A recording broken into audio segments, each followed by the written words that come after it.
now. Yeah. No hard, it's Yeah. Yeah, it's called knackered.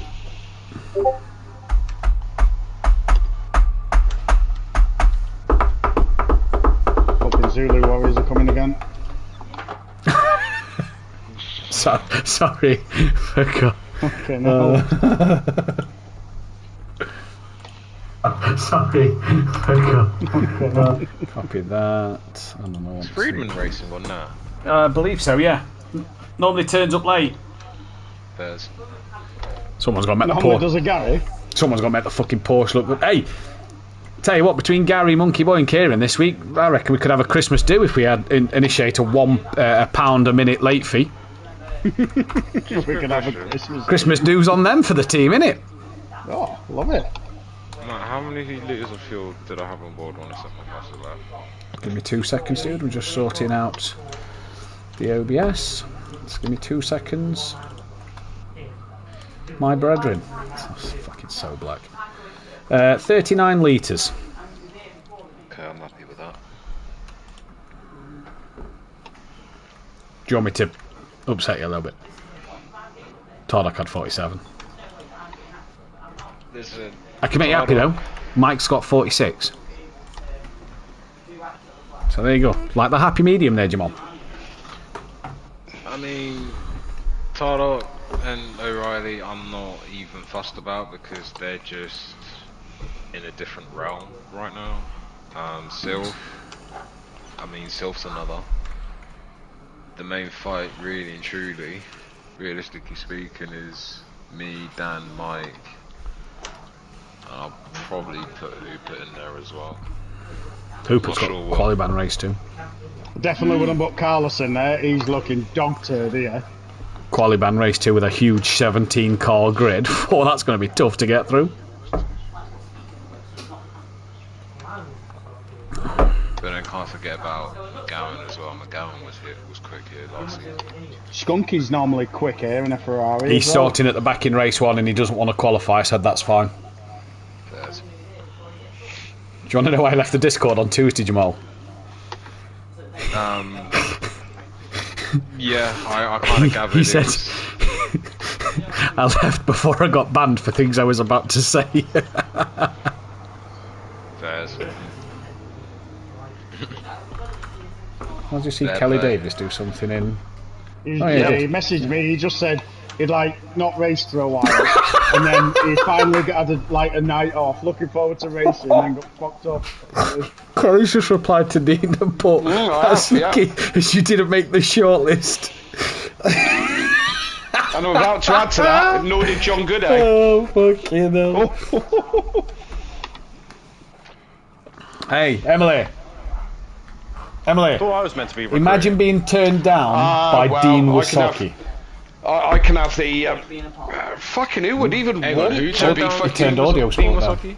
Oh shit. No, there was no turning down Dean Wasocki. No, Dean Wasocki turned audio sport down, Jamal. Go and fucking read the Discord, right? He says no. John had said to him, no, he was not offered. John said, John Port, are you actually coming back this time or just doing the one race then? Again, I'm still waiting for this big comeback you said to Matthew Duffin on his stream, Dean Wasocki. Blah, blah, blah. He went, fuck yeah, I still say Team Audio Sport should be Dean Wasocki and DJ Phil. And Dean replied with, comeback is on, full season, and no, can't stand that name.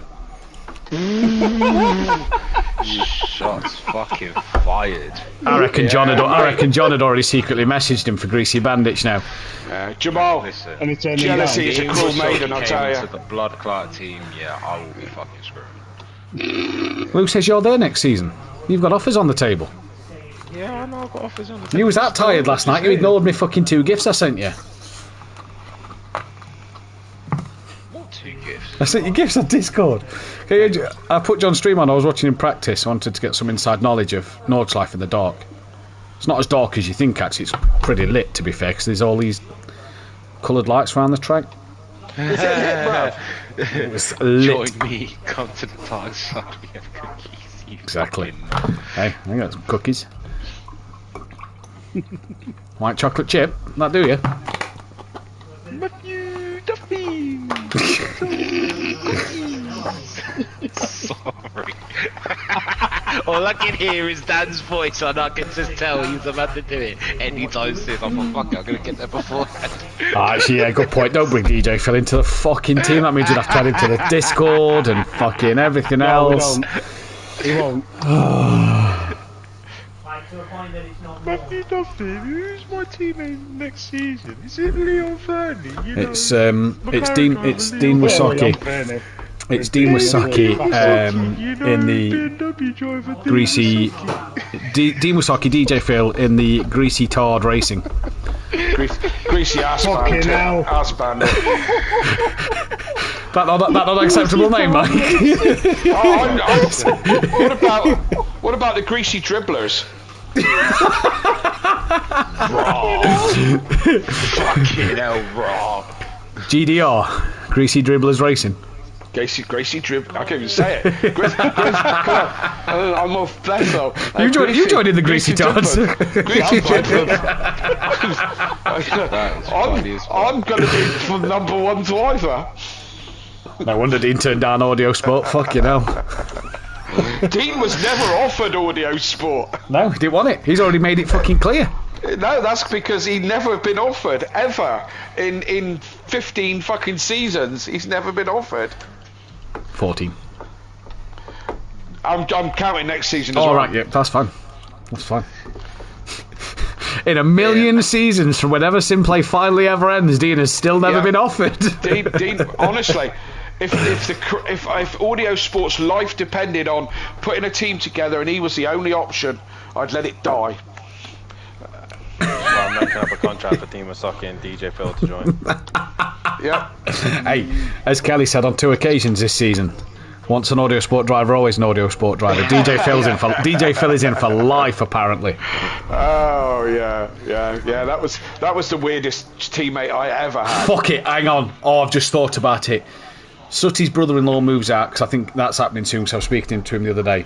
You get Sutty back in Audio Sport, but don't tell him he's teamed with DJ Phil for this season. Oh, that'd be brilliant. Well, there's a little problem with that. We're not having DJ Phil back. And I quote, once an Audio Sport driver, always an Audio Sport driver. Yeah, absolutely. When he's fucking smashing into the people behind me as we lap them. Yeah, brilliant. That's what he was missing last night. He can't help it because his student inquiries didn't go in because he's on holiday. Student inquiry. That's what he put on the event page, Mike, before I removed the fucking comment. If any student inquiries going on me, I'm on holiday as from Thursday at 2 a.m. Yeah. Brilliant. Listen, Seb Vettel was a Ferrari driver. He'll always be a Ferrari driver, but there's no way they're having him back. Depends. He fucking ain't. It don't have to be Ferrari F1. You didn't specify which Ferrari team. You know what I meant. Although I read a good thing this morning. Ferrari Challenge UK season starts this weekend. I thought, oh, that's good. Ferrari Challenge UK in Spain. Of course. It's a funny UK series, that, to me. Mm.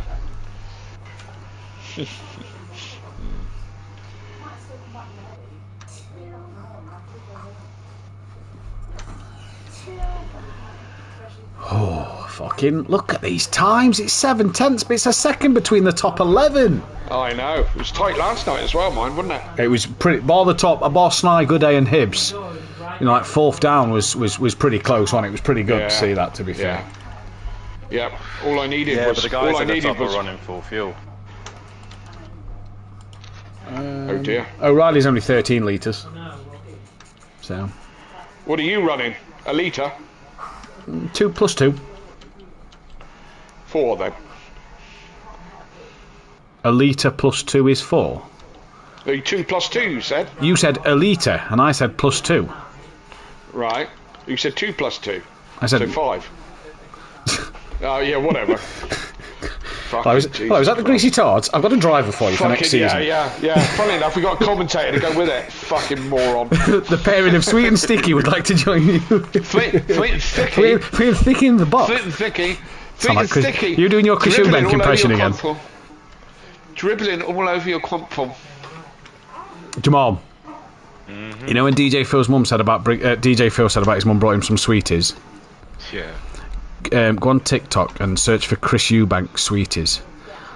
You played it last night, I remember. Oh, was you in the party? Oh, brilliant. Yeah. Yeah, he remembers that. We're waiting for Will Friedman Because you mentioned and Sweeties. Williams. Or Quith, you Surprised you remember fucking anything after last night. How tired you sounded. Tired, that's it, innit? Tired on the end. There's no wonder Tired Hibbs forgot to fucking start both races. Jamal, his race engineer, forgot to tell him to ready up. He was readied up. He's readied up. He had a massive reefer in his mouth.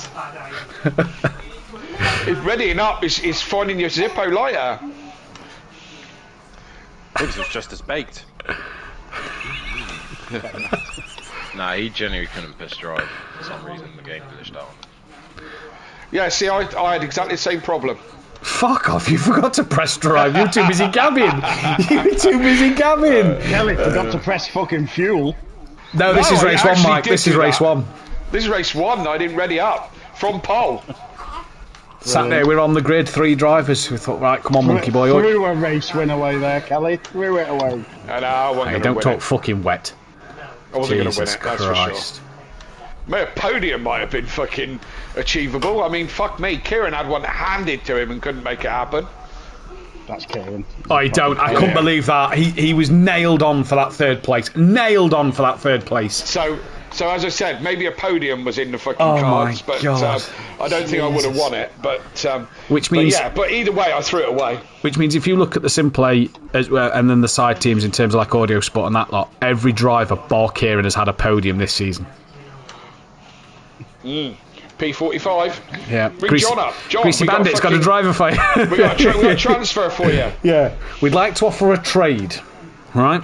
Kieran Yeah. Argent For for nothing. nobody. Yeah. Jamal. Jamal's going to make his own. I'll tell you what. We're I'll gonna tell you have to what. pay him. Yeah, we're going to say Kieran Argent's not enough to get Jamal. Fuck me. But if we throw in Dean Wasaki, seeing as he's turned down audio sport, well, hey.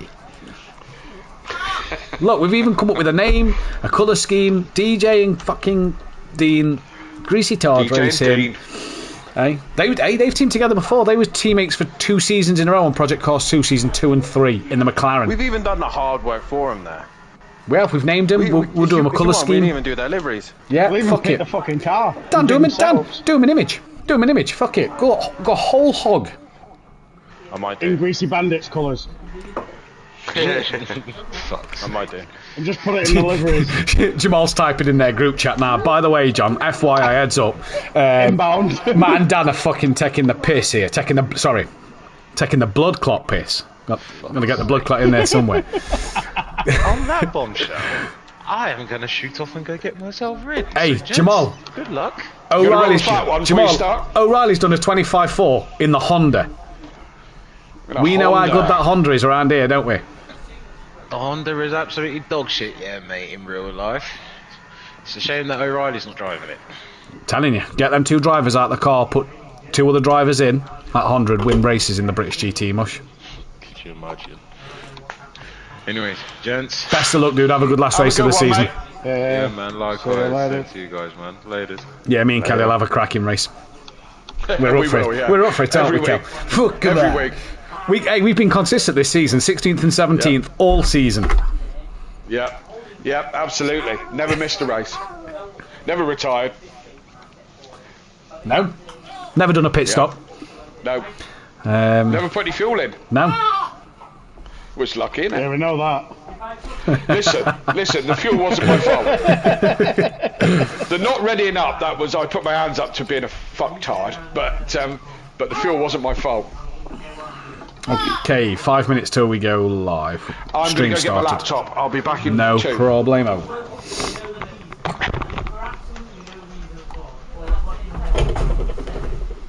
I've done that full some fuel and I serious just can't race. fucking get it. What do you say, Dan? I need to find some pace.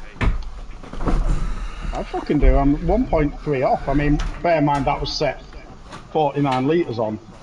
But now I've took the fuel out, I can't actually fucking do any fast laps. O'Reilly did that with 3 litres. Williams has got a scheduled power cut. Oh, fuck, he's South African, isn't he? Yeah. In an hour. Oh. South Africa do something dodgy.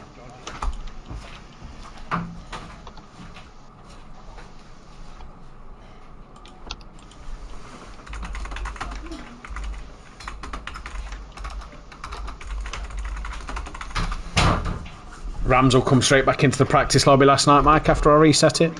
Yeah. Quantum Motorsport colours, he was straight on there.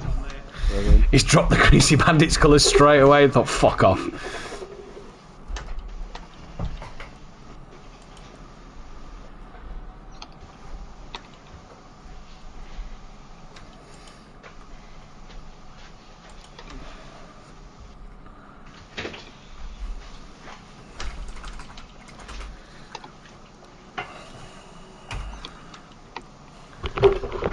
So Friedman, so Williams probably not going to make tonight.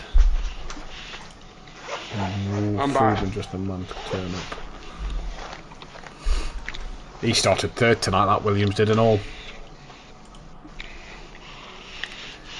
Right, so what I'm going to do is final tables, so I don't have these drivers on. Roy and Sutty, not adding them to the end. Friedman's in.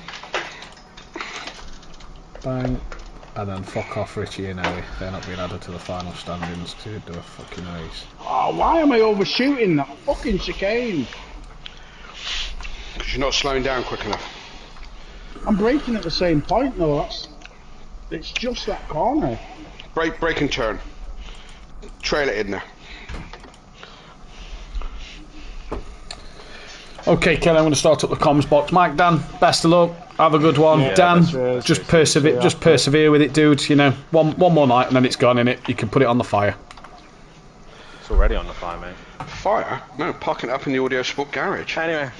Best of luck, boys. No. You're keeping the Porsche in the garage? Keep everything. No. Yeah, we keep everything, man. No, we fucking don't. We're fucking keeping this piece of sack of shit. I'd rather have an actual Beetle than this. You'd rather have an NSX than that. Shut the fuck up. We're not going that fucking far. Alright. Sure. You'd rather have an Honda Jazz than that. No, we ain't going that fucking far either. Take it easy, boys. Have a good one. Bye. See you in a bit.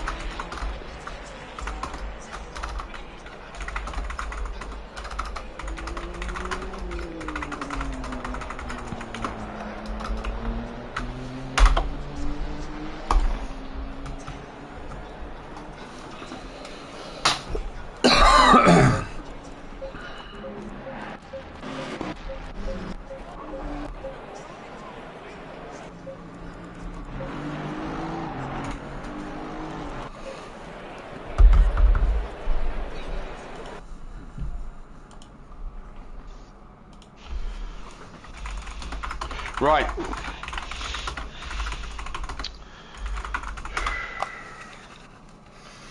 Left. Let's do this. Let's do this. Let's do this one more time. Just in case you're wondering, I will be back for next season. Yeah. Love that. I'm not going to put fucking after the 3 races I've had this year. I'm just going to do something very similar next year and just race a couple of tracks I like. Yeah, fair play. I can't stand the stress of a whole season. Yeah. Not with the amount of fuck-ups I make. Right, so we're probably only having 16. Williams has got a scheduled power cut in an hour. Right. Lives in South Africa and they have some random power cuts at times, but they're all scheduled and stuff. Something to do with the energy out there or something. Right. Who was that? Williams? Williams, yeah. It was not in the the Williams I was driving last night. It was racing last night. No, it's the, you know him who was in the bright pink Mustang last week. Yeah, Had the fight with Friedman and Hoopert and all that lot. Yeah, him. Yeah. Which is a shame because he looked a decent driver. That, to be fair, he did. Yeah. It looked alright. Let's go on board with a Nissan. Okay. I was going to say that. We are going to go live in 5, 4. Good evening, ladies and gentlemen, and welcome to Simplay Motorsport. It is the season finale here, not only for all 3 championships, but for the pros. GT4 and the Pro-Am have came to an end. Pro will finally end here at Donington. And for the second time this week, it will be the Donington Decider. We had it in the GT4s where 4 drivers could take the championships. 2 teams could have won them. And tonight, it is all about 2 drivers. It is out of Tardok and Sylph. We're not on board them at the moment because they're currently sat in the pit lane, but Tardok and Sylph are the 2 drivers who can take the championship now. We'll give you the circumstances at the moment. Tardok had a cracking week last week, pulled a lot of points back, but a penalty dropped him down the order in race 1, meaning the gap is 30 points with 113 to play for. So it is still such a small number, but 16 drivers on the track. It is a big ask. Tardok needs a good couple of results and Sylph to have a bit of bad luck for it to go his way. I'm Matthew Duffin, joined in the commentary box once again by the dynamic duo, the Ant and Dec of the commentary world. It is Kelly Davis in the box with you. Sweet and Sticky bringing you it for one last time. Kelly, good evening. 30 points is not a big margin, but Sylph and Tardok are going to be gloves off. No team orders here. It's all action tonight. Absolutely, don't go anywhere. This is going to be an absolute all-action night tonight, and the field will be very close tonight. It was all week around this Donington Park track, and it will be tonight. There's going to be the fly in the ointment, the man who's half a second quicker than the MSA boys at the moment, and that's going to be Kieran O'Reilly. He's going to be the fly in the ointment, and look out for Dan Davis. Good round the British tracks. Final swan song for the Porsche. And it's going to be a great night tonight, Matt. I'm thoroughly looking forward to it. It's going to be interesting, I think, to see what cars stay and go for next season. There's a lot of rumours about a lot of teams and a lot of changes in the cars throughout this championship and going into next season's championship about what is or isn't going to be used. One thing is for certain, we know that Porsche's going in the bin. We believe that Ben's also looking at a car change. You'll probably know a bit more than me. We believe that Ben's looking at a car change. We're not going to go into what. We don't want to give too much away at the moment, but we believe that he sort of fell out of love with that Aston as the season's gone on. Yeah, it hasn't really done him well towards the second part of the season. He was very much best of the rest after the MSA and O'Reilly and so on and so forth. But he's kind of not vibed with it in the second half of the season. Yes, and I know both of the guys are staying Team Audio Sport for next year, and they've already started their testing with the vehicle they want to use. So it's going to be exciting. Dan will certainly come back with a bit between his teeth, and it will be very interesting. And also to see what the MSA boys do if they stick with the Mustang. I think it's going to be a Mustang heavy season next season, and we'll see how many people can actually drive it and tame it. Yeah, it's going to be an interesting season to see. We love this time of year because, I say we love and hate this time of year because we hate the fact that the championships are coming to an end, but we love them, that excitement and that buzz around who's going to be teaming, who's going to be driving what cars are we going to see on the field. And you talk about the best of the rest there is still so much to play for in this championship. Dan Davis, third place by 9 points from Kieran O'Reilly, 10 points clear of Will Friedman. Ben Hooper is still in that. He's only 24 behind, sorry. And Ben Rutt can even sneak up for a third place. So much to play for in this championship tonight. Not just that championship win. We've also got a good battle for second place between Audio Sports, Simplay Racing and Greasy Bandits. That's one that we're going to keep our eyes on, as well as a couple of midfield battles here as well. Jamal Cloud and Matt Wright and Mike Matthews, 30 points separate them three for top 9. So honours for the top 10 this season of who's going to do what, Kelly. It's so much to play for, so much to decide. And Donington Park, the home of Simplay, is where we're going to do it. Absolutely, yeah. So don't go anywhere. Just quickly, Rob Smith in the chat. Kelly, before the action gets started, our Audio Sport having a stall at Offset this Sunday. No, Rob, I'm not. I haven't done trade stands for a very long time. I value my weekends, and I don't want to work on them. So unfortunately not. I didn't even realise it was Offset this weekend. So BTCC this weekend. Yeah, it's Donington Park again. Well, you can it's busy lives. Do you know what I mean? Yeah, we went offset last year. I wasn't all that impressed. So yeah, we'll see what happens on Sunday. But yes, of course, it's the start of the British touring car season this weekend. You'll be there, won't you? Be there, yeah. Tomorrow morning, be there at the campsite, rocked up. Rob Ramsell, Steve Millington, Jamie Brazier is there as well, obviously driving for Evolve. So if you are at Donington, make sure you come, drop me a message. We'll come and say hello. We'll have a drink, and if you're there that night, we'll have a track walk and everything. We'll do all the good stuff and have a few beers. Because as the great Kelly Davis once said, what was it you normally say about when you have a beer with somebody? Well, you're not friends until you've had a beer with somebody. When you've had a drink with someone, then you can call them a friend. Of course, if you don't end up having a fight. But no clicking at Donington this weekend. That'll be guaranteed. And if you know what I'm on about, you understand. Not from you. You're not there. But no, if you are at Donington Park this weekend, make sure you drop me a message, and we'll try and have a nice face to face. And we'll always be there. There'll be the Simplay banner on the hill at the Crane of Curves, I'm sure, to keep your eyes out for. But the Donington Decider, and one car that we saw in the British GT a few weeks ago that didn't look massively strong, leads the pack. It's the Honda NSX of Kieran O'Reilly. He's got his wheelbase fixed. He's back. It was all to win the GT4 title, which he did do, but he's also now come to play in that Honda one more time. And Kieran O'Reilly, I want to have an interesting conversation. We've got 4 minutes after practice. I want to put something to you. I've been thinking about this all week. Right. Now that Kieran's back, if Kieran didn't miss last week, Kieran would have possibly stayed ahead of Dan in the championship. Yeah. But who do we think is best of the rest driver this season? Silf and Tarlock have been the clear-cut best two. Who's been that third best driver? Because I know Dan's third at the moment, but is that because O'Reilly missed a week with drop scores ending the week before that, so it wouldn't have counted for his drop score? I'm leaning towards O'Reilly. I think that race win and a few more podiums that he's had over Dan kind of puts him in that best of the rest category. At the same time, Dan deserves it, Hoopert deserves a shout, Ben deserves a shout. So it's a tricky one. I'd probably throw Will Friedman into that mix as well, because he's had some... Came in late, obviously, yeah. Yeah, and unfortunately, it would be hard to pick one. I mean, Kieran O'Reilly has had to struggle with that Honda. However much you love Hondas, it isn't the ideal car around here or on this game. Same with Dan. The Porsche isn't the ideal car. He found out that the hard way. Will Friedman has done his best with the Porsche.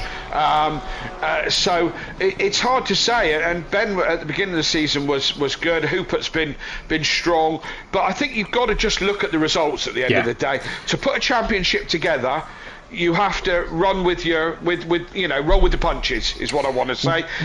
You've got to be in it to win it, and loads of other little ditties like that. 100%. But you have to be there, and you have to finish the season. So I think you've just got to look at the results, and I think, as I said it again, I think next season is going to be very, very interesting. Is Kieran going to stick with the Honda? Is he going to go with something a little bit more compliant? 3 seasons. Sorry. Is he going to continue with that and have a full crack at the title? Well, we know Dan wants to put his crown back on. He'll be back and strong. Don't rule out Overtaker for next season either, because he's got the minerals. Cloudon's got the minerals. All Friedman, these people are. Friedman. Mike Matthews has been close to it a couple of times over the last few seasons. Ben. Next season is going to be a classic, an absolute classic. So I'm just looking at the stats here. Had O'Reilly turned up last week, with O'Reilly not turned up last week, we know the drop scores don't count for the last 2 weeks, so O'Reilly's drop score would have been 0. He would have gained 37 points, which would have put him 28 ahead of Dan. That isn't how it works. Dan's taken 4 podiums this season. 1 second and 2 third places. We then go down to the likes of Kieran O'Reilly, who's took a race win and 4 seconds, never been on the third step. Jamal Cloudon's only had 3 podiums, 2 seconds and a third. Overtaker's had a win and 2 thirds. Will Friedman, he's had 3 wins, a second and 4 third places. So like you say, with Friedman coming into the championship late, you kind of look at who's done what. If you was to go off that and Friedman been here for the start, maybe you look at Friedman as being that best of the rest. Ben this season, he's had a good... Ben's one that surprises me, and this is how consistent Ben's been this season. This is the point I'm getting to, sorry. 1 third place, and that is it. So that shows how many times Ben, and if you think back to early on in the season, how many fourths and fifths did Ben have early season?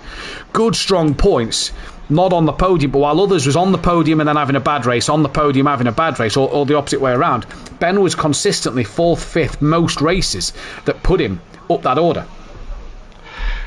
You know what? I mean, it's been said a million times, and usually by me, consistency is the key. You know, you don't have to be the quickest driver. You don't have to have the fastest car, but you do have to be consistent through a season, and that's what Ben has done. He's kept his head down. You know, took the results and has, you know, been consistent, and that shows, and it's a good trait for a driver. I was going to say that again, if you look at Kieran O'Reilly and where he might have been. You've also got to look at some of the bad luck that he's had this season. You know, he's been right in the fight for, you know, 1st or 2nd place, and you know, dropped it himself or been involved in an incident or whatever. You know, so all these things are relevant. You know, it's but you got to look at results at the end of the day. You speak about consistency there, and on a couple of these tabs we have on the spreadsheet that we use for the tables. This is Ben's consistency. So this is points scored in total that week. Obviously, the lowest score would have been dropped. 55, 57, 63, 63, 75, 55, 82, 45, 41, 40, 35 last week. So pretty consistent. We have just lost a driver. Maya McGowan. We've lost Van Zyl from the start grid from 2nd place. Okay. Let me compare that to someone like Dan, who had a 75-40, 80-35, 82-35. So you're seeing that pattern. Good score, bad score, good score, bad score. You know, whereas Ben kept it around that 50 to 80 mark and you know, kept it around that. That's what, like you say, gets you them points. Recent weeks, Ben has slowly started to drop off the pace a little bit. And then when you look at the likes of Sylph here, 105, 75, 80, 106, 70, 95, 67, 91, 67, 76, 66 last week. That's the kind of consistency you're talking about. Skunky misses the start of the race, and Van Zyl has had a breakdown at work. He's just put in the Discord, so he is going to have to leave tonight's race, meaning that he will miss out. Hopefully he can get it sorted or whatever to be maybe back in for race 2, but he will miss the start, or he will miss race 1. So the grid order then gets underway. That is a shame to not have Van Zyl on the grid for the final race of the season. Absolutely. And on the grid for this final time. It will be everybody bumped up a spot because of that, and because Williams isn't here. It will be Maya alongside now Ian McGowan in that P2 spot. Carlos will now be bumped up into 3rd place alongside Mike Matthews. Mike in a very good position there in P4 now that he's been bumped up 2 spots to possibly get a good result out of this. Matt Wright will be P5 with Jamal Clouden P6. They stay alongside each other, just up 2 more spots. P7 and 8 will be that of Overtaker and Ben Rook. That is 7th and 8th. 9th and 10th will be Will Friedman and Hoopert then. Hoopert from Will Friedman is what I've got on my screen. Then it'll be O'Reilly from Dan Davis, the battle for 3rd place, and them two went side by side in a practice race earlier down the Craner curve, so expect dramas here. It'll then be Tardock and Sylph before Skunky rounds out the final row of the grid. And MSA Racing, gloves off in the team. I think this could be like an all-out kind of war and an all-out fight and battle here. We saw last week, didn't we, at Watkins Glen, going on to the inner loop, the bus stop chicane, that Friedman and Sylph was, before they had a bit of contact in race 1, it was gloves off, it was all action. They was not letting anybody get the upper hand in that race. This has got multi-21 written all over it, I think, here. There could be some dramas tonight.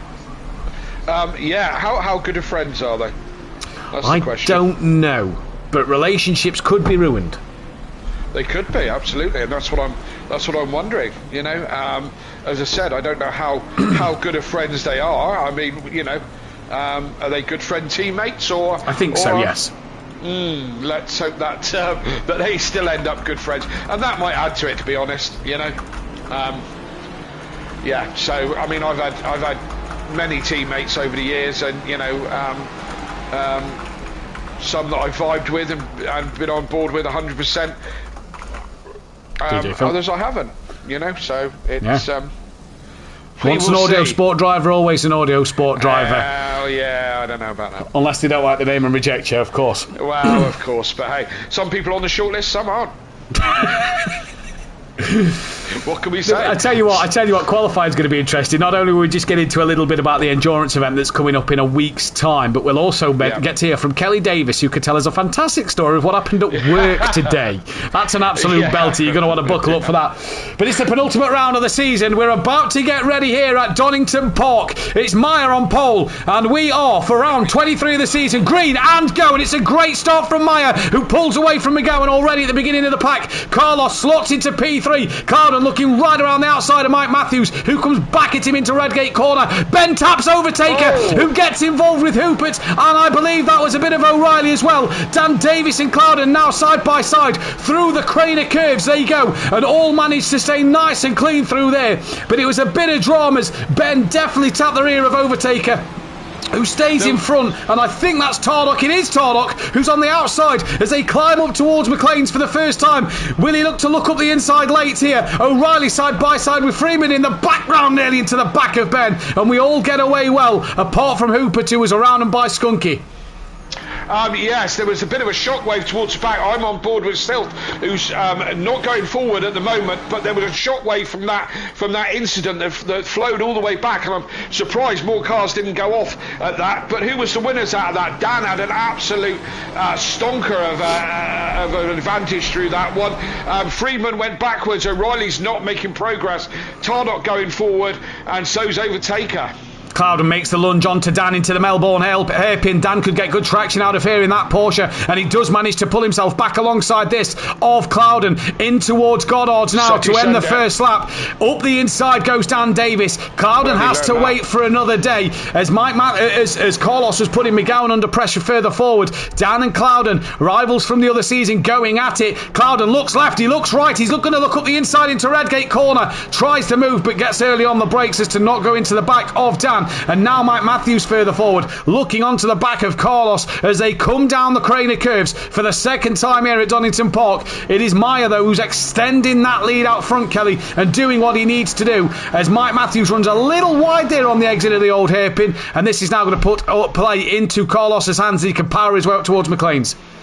Absolutely, it's all still very close except Hooper, who missed out. Clouden having another look up at Dan on the Matt Neal overtaking spot, which he managed to do it every time just there. What's that, McLean's, isn't it? McLean's, yeah. So they're onto the Simplay straight now, and Dan is now all over the back of the GTR of Matt Wright, but it's going to take compliance to get through the chicane together, and we haven't even started talking about track limits yet. No, we haven't even started talking about track limits, and the chicane is one that will absolutely bite you if you get them wrong. Tardock is now sat on the back of Overtaker's Clouden. Darts to the outside, misses his braking. He's going to lose a handful of positions, and Tardock got an absolute piece of a switchback up and under on Overtaker, who was a sitting duck. Silth sat down in 12th. Tardock with fastest lap up in 9th now. Up in 8th now as he's ahead of Overtaker, and Clouden taps the back of O'Reilly and lets him go. Silth and Ben Rook looking to fight as well as Silth moves to the outside line of Ben Rook. Down towards Redgate they come to start lap 3 of this race. Silth turned in a little early there, and there was Ben. They didn't meet each other thankfully there though, but it's all playing out. Ben sideways. Sorry mate, Ben was sideways. That's giving Silth a run round the outside. They're going to go side by side through the Craner curves, and who's going to come out? Silth comes out on top. Ben gave him plenty of room down through there, but he was on struggling with the back end. Ben was not happy coming through the old hairpin there at all. He's held on to that well, and I tell you what, well done Will Freedman to not just plough through the side of Ben as he was all out of control there. Freedman did not know which way to look, never mind drive. The driver who sat in the box seat, Kelly, Meyer at the minute, 1.3 seconds checked out. There is a queue forming behind McGowan, who's just come back from his holidays, and Mike Matthews cannot get any pace over Carlos as he nearly rear ends him coming through the chicane. And let's talk about the chicane, because the entry into it is fine. It's that second curb as you come down then towards the Melbourne hairpin. If you take too much of that, kiss that gravel trap, that could ping a track limit warning, and it did last night for several drivers. Absolutely, several drivers, and I fall victim to that on GT4. You try to get greedy on that chicane, it pings up straight away. I was on my last warning before things went south last night. It's very easy, the track limits on this one, so we've got to keep an eye for that. And as I said, if you're going to go side by side with someone through that chicane, it takes compliance on both parties to make it happen. Again, you get run wide, the game doesn't care. It'll still give you a track limits warning. It will indeed. We've now got a bit of a train behind Mike Matthews, who got a horrible run through the Melbourne hairpin then as they come through. Also out on the outside of the old hairpin, in the outside of McLean's, or we may as well call it Matt Clane's, haven't we? Seen as Matt Neal, and someone else did it beautifully a couple of times Tuesday night. Wonder who that was. There's Carlos now looking on the back of McGowan, but Mike had Carlos. I say now, Myers lost his whole lead, and Carlos up the inside into Coppis. Can he get the traction out? Tighter line, not always the best, but Carlos powers through into second place. Meyer has lost that 1 second advantage, and now McGowan sat helpless as that Mustang pulls away, and Meyer is going to have to start to be a bit clever now, because Carlos into second. McGowan has a moment out of the chicane. This could make Mike Matthews looking a little bit interested. Watch behind as well, because Dan Davis and Matt Wright are side by side. Dan, who I tell you what, Sunday night when we had a little race around here, around the outside of the Melbourne hairpin, and look at that, the traction out the corner, pulls him in front of the Nissan, and he's going to be on the inside into Goddard. This could also take Tardock with him, and it may take Tardock with him here. Just gives a little hip and shoulder there. Tardock, Mike Matthews, Clouden all darting into the pit lane. Early stops for them. I tell you what, fair play to Matt Wright. That was proper bit of driving. He didn't run Daniel out of the corner on the second to last hairpin. He gave him plenty of space up the inside. Fair play, Matt. That was good driving. Great racing from all there. Great overtake from Carlos up the track, all the way down to Matt Wright at the minute. Skunky in for an early stop, and we're going to now see what's going to happen between Carlos and Meyer. It is Aston Martin versus Ford Mustang. McGowan sat third. Dan Davis already crawling over the back of him. King of the British circuits, Dan Davis. And we said last week he's without a win all season. The last time we said this was when we was in disbelief that Gary had not had a win. It's kind of, we're kind of shocked at the fact that Dan struggled to get a win. But the king of the British tracks, Dan Davis, already side by side with McGowan down the Simplay straight. McGowan pulls back in. Dan Davis is the king of this track. 2 poles, 3 wins. He'd love to add a 4th to that. McGowan not the best who runs out the chicane. Dan knows though that coming out the chicane's not where he's going to make these moves. It is at the hairpins. The traction of that Porsche is mighty, and he's going to get an up and under here. He's got the up and under on McGowan. Dan Davis now side by side with Ian McGowan. McGowan will have that inside line in towards Goddard, but Dan looking to go around the outside, goes up and under again, and 2 times it's worked for Dan Davis. Through he goes. McGowan pulls straight into the pits. Dan up on the podium. Absolute masterclass in cutback that was. 2 corners, cut back, made it happen. That's the only way he was going to make that Porsche work, and did it beautifully. O'Reilly into the pits from 11th as well. He does indeed. O'Reilly into the pits from P11, and he's strong in the hairpins, not strong everywhere else, but Dan Davis looks fired up for this. He said to me last night, he said off air before during the Pro-Am races that he's still got Donington to go. He can still try and get a race win. He's still got this track. He goes well around here, as much as he may not like the British circuits. And he's put on, I tell you what, Kelly, you bring out the overtaking textbook, and them 2 moves from Dan are right in there. That was a lovely bit of driving. Will Freeman still on the back of Ben Rook, though. He's took the fastest lap from Tardock at the moment as Will Freeman. Hardly surprising when you consider that Tardock has been sat in that traffic and has then been in the pits. O'Reilly and McGowan coming out of the pits now. Mike Matthews has jumped Ian McGowan, so a great stop there. Tardock has also jumped him, so has Jamal Clouden, so Ian McGowan losing out a handful of places in the pit lane there then. So Mike Matthews, your net pit leader, and let's not forget he wasn't far off the back of Carlos and Meyer as well before he pitted. No, indeed. I used the undercut last night. It worked for me, although the man I was trying to undercut did get crashed into by someone else, so that did help. But the undercut, it works if you do it right. So we'll see where Mike Matthews, he was the very first man in. So we'll see how it pans out at the end of everything. But Dan is just reeling the leaders in slowly. The attack on Carlos's attack on Meyer has slowed down somewhat, and it's kind of levelled out a little bit. I thought he was going to amount of challenge on him, but it didn't quite materialise in the end. So probably half of the field have pitted already, the other half still to go. We'll see how things shake out. Well, Friedman's in the pits now, and we're just currently watching Overtaker on the back of Matt Wright with Sylph, the championship leader, if you will. And look at the right-hand side of Overtaker's car there as he come through McLean's. Bit of damage from where Ben made contact with him at the start of this race, so that could be hurting him, and that's possibly cost him. One thing I want to say, Kelly, is we saw that impressive, and Martin in the chat said a 25.4. That's a serious lap time. We saw that serious lap time from the Honda in practice. Not really a Mustang circuit, is it, today? Because although the Simplay straight and the Start straight are good straights, they're not long enough for it to have that. It's not going to gain. It's still going to outdo the Porsche, but not by as much. I don't even think you pull 6th gear in the McLaren down those straights. Yeah. I don't even think you get there. So the straights aren't long enough. The Simplay straight is a huge traction zone off that last corner, but still you're into a chicane where you have to thread the needle. Dan's in, so is Overtaker. They go in together. So who's left to pit? Still the top 4 now. Maya, Carlos haven't pitted yet, and moves up Matt Wright, Sylph, and Ben Rook. Kelly. Tordok's looking up the inside of Mike into the chicane. They go side by side, very compliant through there, but it compromises Mike's run on the exit of the chicane, and Tordok moves up a place. He's now the net pit leader in this one. He's also took back the fastest lap, and I tell you what, great bit of driving from the pair of them, because the chicane's probably the one place you're not going to overtake around this circuit. Hats off to the both of them there. That was some great driving. Absolutely, and that's what I said. You've got to, if you're going to go into the chicane to overtake someone. Taker's jumped down. I'm just looking at this. I'm just looking at this battle as they come out the pits. Overtaker is side by side with Dan as they come out the pit lane. Here comes Tordok up the inside into it. Overtaker chops the nose of Mike Matthews off there. That'll be a definite flash from Mike on Overtaker there. That one was some serious moving into the apex of the corner as Mike was alongside. Mike now gets a heck of momentum down into the old hairpin. Has to get out of it before tapping the back of Overtaker. But Dan stays ahead of Tordok. Overtaker jumps Mike. Dan jumps Mike as well. But that could have ended up in 4 cars off the circuit.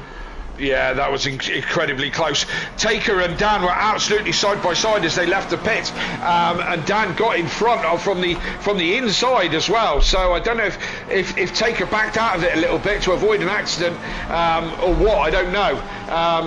But yeah, that was certainly very close. Jamal Clouden looking all over the back of Mike Matthews in towards the chicane. They come once more. Overtaker can now put some pressure on. No, he span! He span out the chicane. Clouden taps Mike around. It's all kittens and handbags out here as Mike Matthews spun around by Jamal Clouden. Overtaker made his own mistake and Mike tumbles down the order as Overtaker keeps going. Clouden manages to keep going as well. If I know Mike, that'll be a certain ticket. Yeah, absolutely. Clouden backed off as Overtaker was having his moment. Sorry, Mike backed off as Overtaker was having his moment, and then Clouden just collected Mike, and just damned unfortunate. But hey, that Kelly. Yeah. Dan, net pit leader, just looking at the pits. Carlos been jumped by Matt Wright in the pits and slides through one, hangs onto it. Ben nearly clatters the back of him, and Ben going to go round the outside then of the the opener of the Craner curves. Hollywood, I believe that is, and manages to get the move done. So Dan has jumped Carlos in the pits. Could he be net leader? It depends on what Maya's going to do. But Dan Davis at the minute sat in the box seat. Carlos has dropped a long way down, hasn't he? Yeah, because he was like second before the round of pit stop started. Now he's in 11th. The only thing I can assume is that he's possibly left his tyre change on as Overtaker looks up the inside, barges Carlos out the way, and Carlos and Taker are going to go side by side down the Simplay straight. Once again, O'Reilly waiting in the wings behind, but Carlos must have left a tyre change on, Kelly, because that's 5 seconds extra in the pit stop, and he's lost a lot of time. Into the chicane they go. Overtaker yields that time. That was a lot of curve from Carlos on the entry in towards the Fogatiesa's drive-through penalty for Carlos for them track limits. Is Sylph going to make it round to the pits before He runs out of time. He's on the Simplay straight. He's on the Simplay straight. That'll be absolutely fine. Though, isn't it? It will be, yeah. Overtaker's looking to the outside of Goddard's. O'Reilly's now tucked underneath. And Overtaker and O'Reilly come together. I didn't see what happened there, but Overtaker and O'Reilly came together. Carlos still got to do the drive-through. Here comes Hoopert out the pit lane, and Hoopert, let's not forget, was way behind at the start. He's now ahead of Ben Ruck as they come side by side into the Craners. Ben may just get Hoopert here. Side by side down the hill they go. Ben and Hoopert still together. Hoopert now's going to come back in front together at the Craner curves. Who'd ever try to go around the outside at the Craner curves? And Hoopert gets the move done around the outside of the old hairpin. Still comes into the pits with 26 seconds left to go. Timed it absolutely perfectly. But where's this going to end him up when he gets this pit stop done? He wasn't really setting the world on fire before he came into the pits. Got kind of laid up at the back for quite a long time. So we'll see. He's on his marks now. Meyer should regain the lead. It's where Silth comes out, especially in relation to his teammate, who's now in fourth and half a second behind Dan. Dan seems to be keeping him honest. Dan is reeling in Meyer as well. Carlos got past Ben as well there, but he's got that drive-through penalty still to take, and this is becoming a little argy-bargy in this midfield back half of the circuit here. Yeah. There's been some contact in this first race. I suppose the gloves are off for everybody. Sylph is off and away, so let's jump back down to Meyer now as Meyer comes down the start line. There is Sylph. Here comes Dan into turn one. Dan up into second place, and crucially for the championship, it is Sylph who is ahead of Tarlock, but Dan Davis now side by side with Sylph as they go through the Craner curves. Ford versus Porsche. Here they go at Donington Park. Sylph on the inside for the old hairpin. Sylph gets into second place. Dan can do nothing about it, and that is a great piece of driving. Kelly, we've seen some clumsy incidents tonight, but we have seen some brilliance as Tardock now looks to the outside of Dan at McLean's. Tardock late on the brakes. Dan still has the inside line. Tardock on that outside curb, and Dan manages to hold on to that one. It is gloves off here, and Tardock knows he now needs to get a move on to get ahead of Sylph. Yes, indeed, that was good driving from Sylph. He went round the outside. Good driving from both, to be fair. That could have ended up in a disaster, and normally is going side by side as Tardock's going to have a go into the chicane. Tardock beginning to look a little bit desperate, it must be said. A little bit on the desperate side now, trying to get the move done, and just round the outside of McLean's, that was never going to happen, you know. But Sylph is now right on the back of Meyer. This is for the lead.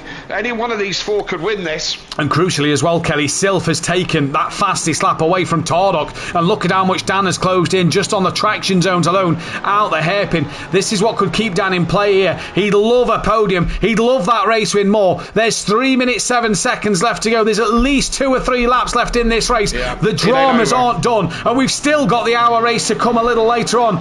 Dan versus Sylph. Can I open my eyes yet, says Rob Smith. Indeed you can.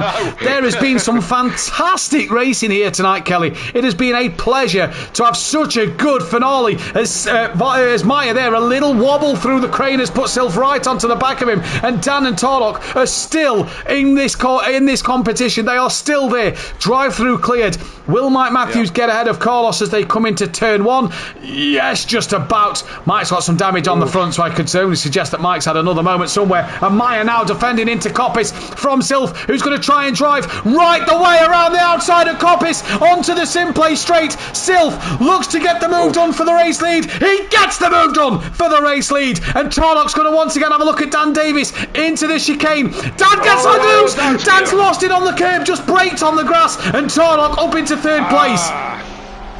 Dan will be unhappy about that. He just got, as you said, just got up on the curb and lost it. Tardock was right down the inside and trying to push that move. Sylph just is Ash Sutton-like and just passing where he wants to, where he feels like it. Go round the outside. Yeah, no problem. I'll do that.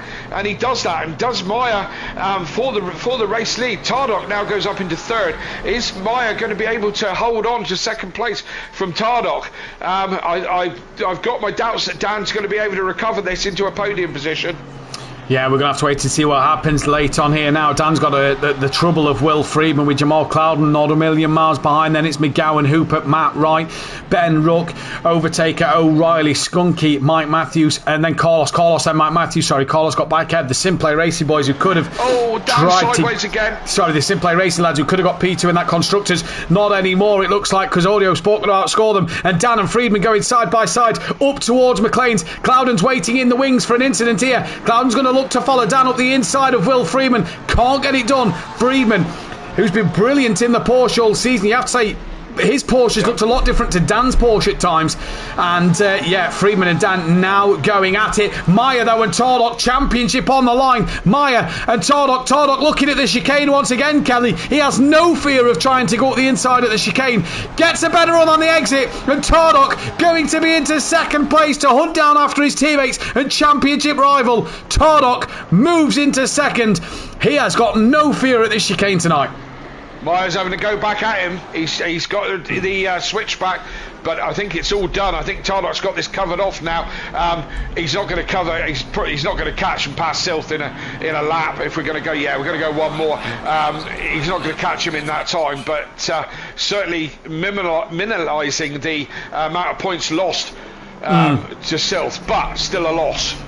It is still a loss, but Tardok will lose 6 points tonight, making that gap 36 with only 56 to play for. Good evening to Ian Thompson in the chat as Mike and Carlos still going at it here. Then back to Dan and Friedman and Cloud in a moment. Just drop down to Ben Rook. He's with Matt Wright, Overtaker and O'Reilly. Shame for O'Reilly, caught up in a couple of clips there that's put him down the order in this race, because he was the one who set the pace, didn't he? Before the lobby was reset for tonight, and in practice O'Reilly was second quickest or quickest to Tardok. So shame that he's down the order and not fight, because I think him in this mix would have been an even better fight. Absolutely, as both Porsches go a little bit sideways on the exit as they get onto the Simplay straight, and Meyer might just live to stay on the podium, but I got a feel for him. He's run such a brilliant race, and then just to get mugged by the MSA boys right at the end, it's damned unfortunate. Dan's not out of this one. He's still got the final hairpin. He's still got this hairpin. Actually, Meyer keeps it nice and tight.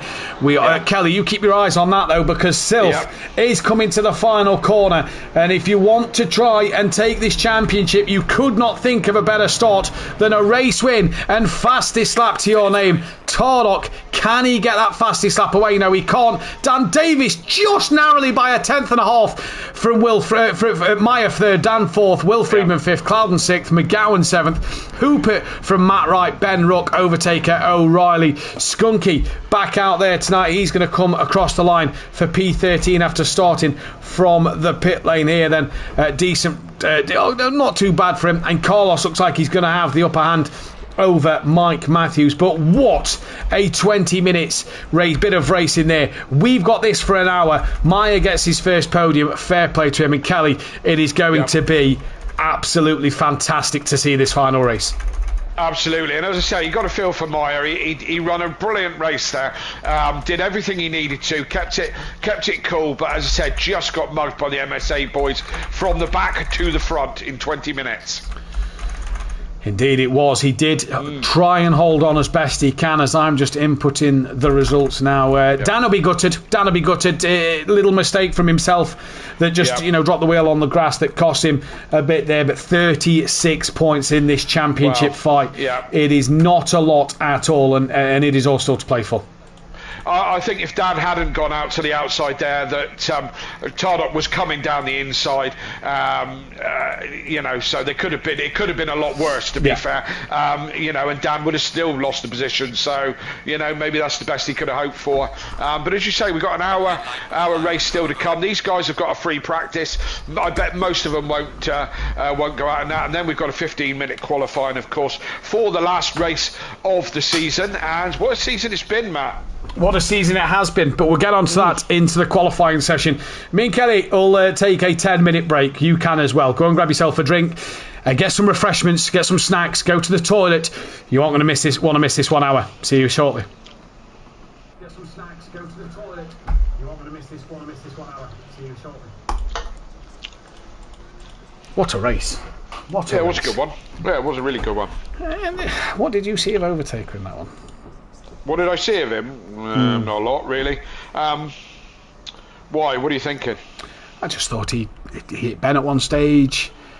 The chop on Mike into turn one out the pits looked a little naughty. I didn't see that. I was on board with. I was on board with. I don't know. I was on Dan, I think. Anyway, I didn't see him cut across. I mean, it was all tight, and they all got through without any problems. I thought Tardot was being pushy. Yeah, I thought so. But he is trying to win a championship, so yeah, he was pushy without tapping. I thought so when you was watching Dan, Overtaker was still on the outside of Tardot like Dan was.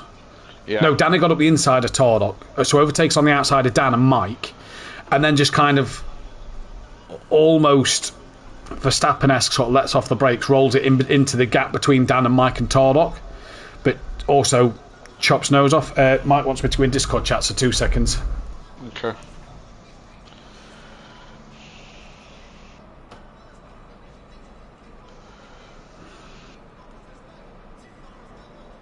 When I can fucking find it, it's there.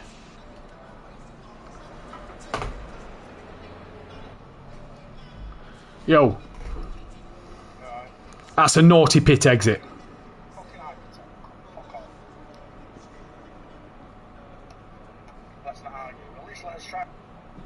Yeah. Right, Overtaker told you to stop moaning. Yeah.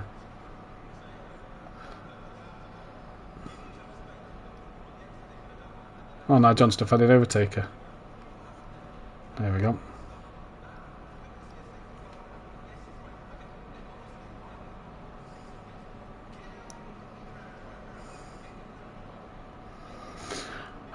Pit exit naughty.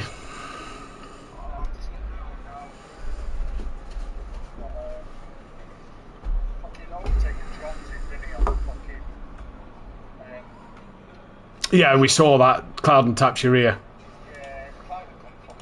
No, yeah.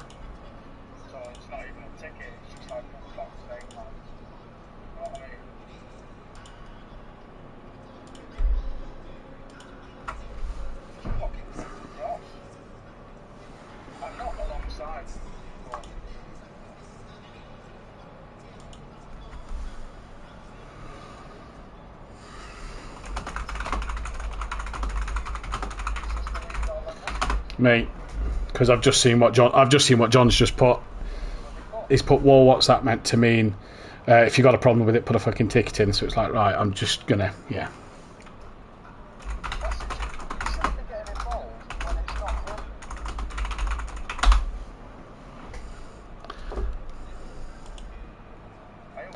He's typing a message to me now. Mike needs to rein it in, mate.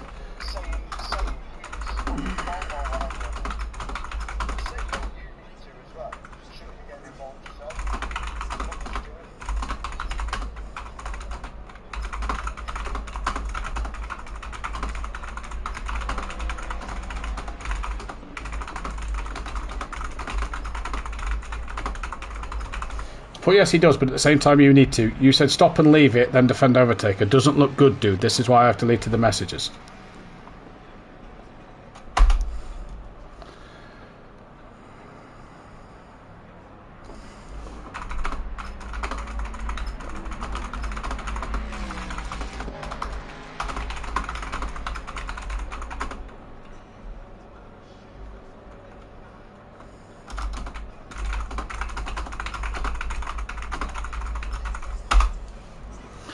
I've just put, we're stewards, can't be seen to have favourites. So I'm just going to run to the toilet, 2 secs.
I didn't defend him, I was just saying you can go check the replay. You shouldn't be blaming without checking.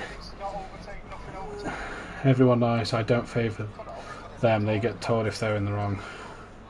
I'm blunt with them.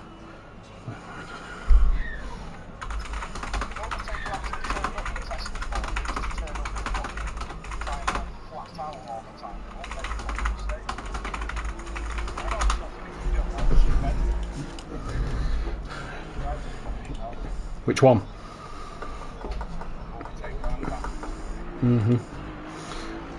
So pit exit. I'm not alongside, but I am in a fucking braking zone. So does he move across in under braking or? Oh, fucking let him. There's this fucking shit ton of us in the fucking stewards chat. You know. Well, it's down to you at the end of the day. You put what tickets in you want, dude. I just... I felt in that race Tordock and Overtaker seemed very pushy. Tordock did it without tapping people. No, he was good with everybody, but he looked pushy. Yeah, he just looked pushy. Whereas Overtaker, I seen him tap Riley. I think he turned in on O'Reilly at the final hairpin. Yeah, just yeah.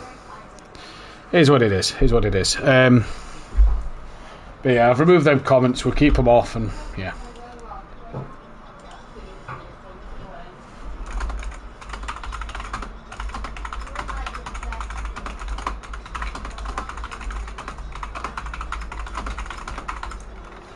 Right, and we're back in with Kelly, dude. Best luck, race 2.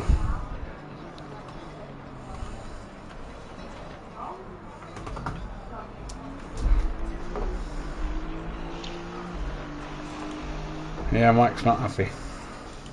I was reading that and you fucking deleted it. Yeah. What did John Gooday say just before you deleted it? Something about what the fuck do you mean? Yeah, what the fuck's that meant to mean? What the fuck's that meant to mean? He spun on his own or something like that, blah blah. It's like, yeah, I understand that. I get it. But at the same time, that doesn't read that way to the neutral. Yeah. That reads to the neutral like as if you're defending your driver, and yeah. Yeah, what the fuck's it got to do with him anyway? Keep your fucking nose out. Oh, because he'll be sat to me overtaking Aaron and Cloud, and he'll be fucking yeah. He's getting my fucking tits, man. Yep. He is really beginning to get right up my fucking nose. Mike's put the ticket of the pit lane incident in. Let's have a look. Oh, what? Being chopped by Overtaker? That one. Oh, it's a bigger gap than it looked on stream, to be fair. Is it? Yeah, it's a bigger gap than it looked on stream. I don't think I'd put a ticket in over it, but he's obviously pissed off, isn't he? I mean, if that's closer, he's moved under braking right into your channel. Yeah. You know, if Mike lets off the brakes there, he, you know, it causes an incident. I mean, look, I'll wait for Overtaker's view. We'll discuss it, and we'll go from there. But I think it looks worse on stream than Mike's replay than what Mike's just put on there. But he's angry, isn't he? So. Yeah. Yeah. Right, let's get it on camera too. Oh, we need to fucking options. There we go.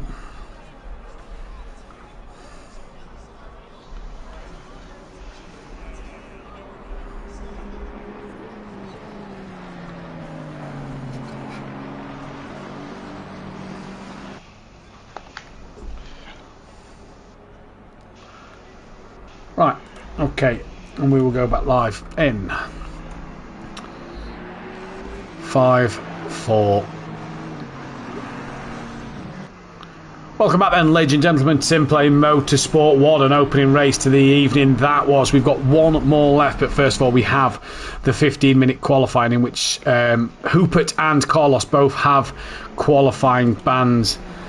in this one and cannot take part in qualifying. It has all been action in that first race, and Kelly Davis, as I see the tyre wall absolutely bounce across the back part there through the chicane. What a dramatic start to the evening. Yeah, absolutely. We were expecting thrills and spills in race 1, and that's exactly what we got. Some great driving, and yeah, some will say some questionable driving as well. But certainly all action from our point of view, Matt. Brilliant from where we sat. Yeah. Championship, as we said, still on 36 points. In it, 57 up for grabs. Point for pole, point for fastest lap, point 55 for the win. So it's not over yet. But you kind of have to say that Sylph has one hand on it. The fat lady may not be singing, but my God, she's warming up. She's warming up. Indeed, she is. She's gargling some salt water, making sure her vocal cords are ready to go in a couple of moments' time. Interesting, though. Interesting. Maybe she's sucking a fisherman's friend. She has got a fisherman's friend, yeah. Yeah, absolutely. But she's ready to start singing. She's ready. She's nearly ready to start singing for Sylph on this championship. So Tardoc's going to need some divine intervention for this one if he's going to win it. But mate, we've seen things happen season time in, time again. Things have been decided right on the day. Let's go back to Spa on Project Cars 2. Dan versus Andy, McLaren versus BMW, night race in the snow. Dan came from nowhere in the back half of the season, won it on the very last race of the season because it turned on its head. Let's not forget, if we go back to season 5 of Pro-Am, it was won on a countback of second places in that championship. Do we have to keep reliving that one? Yeah.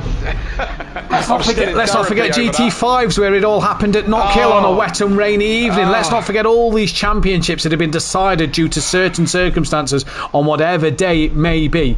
It is all to play for in this series, and my God, are we in for an absolute treat. Let me tell you, it's going to be one heck of an end to this season. You will not want to miss it, that is for sure.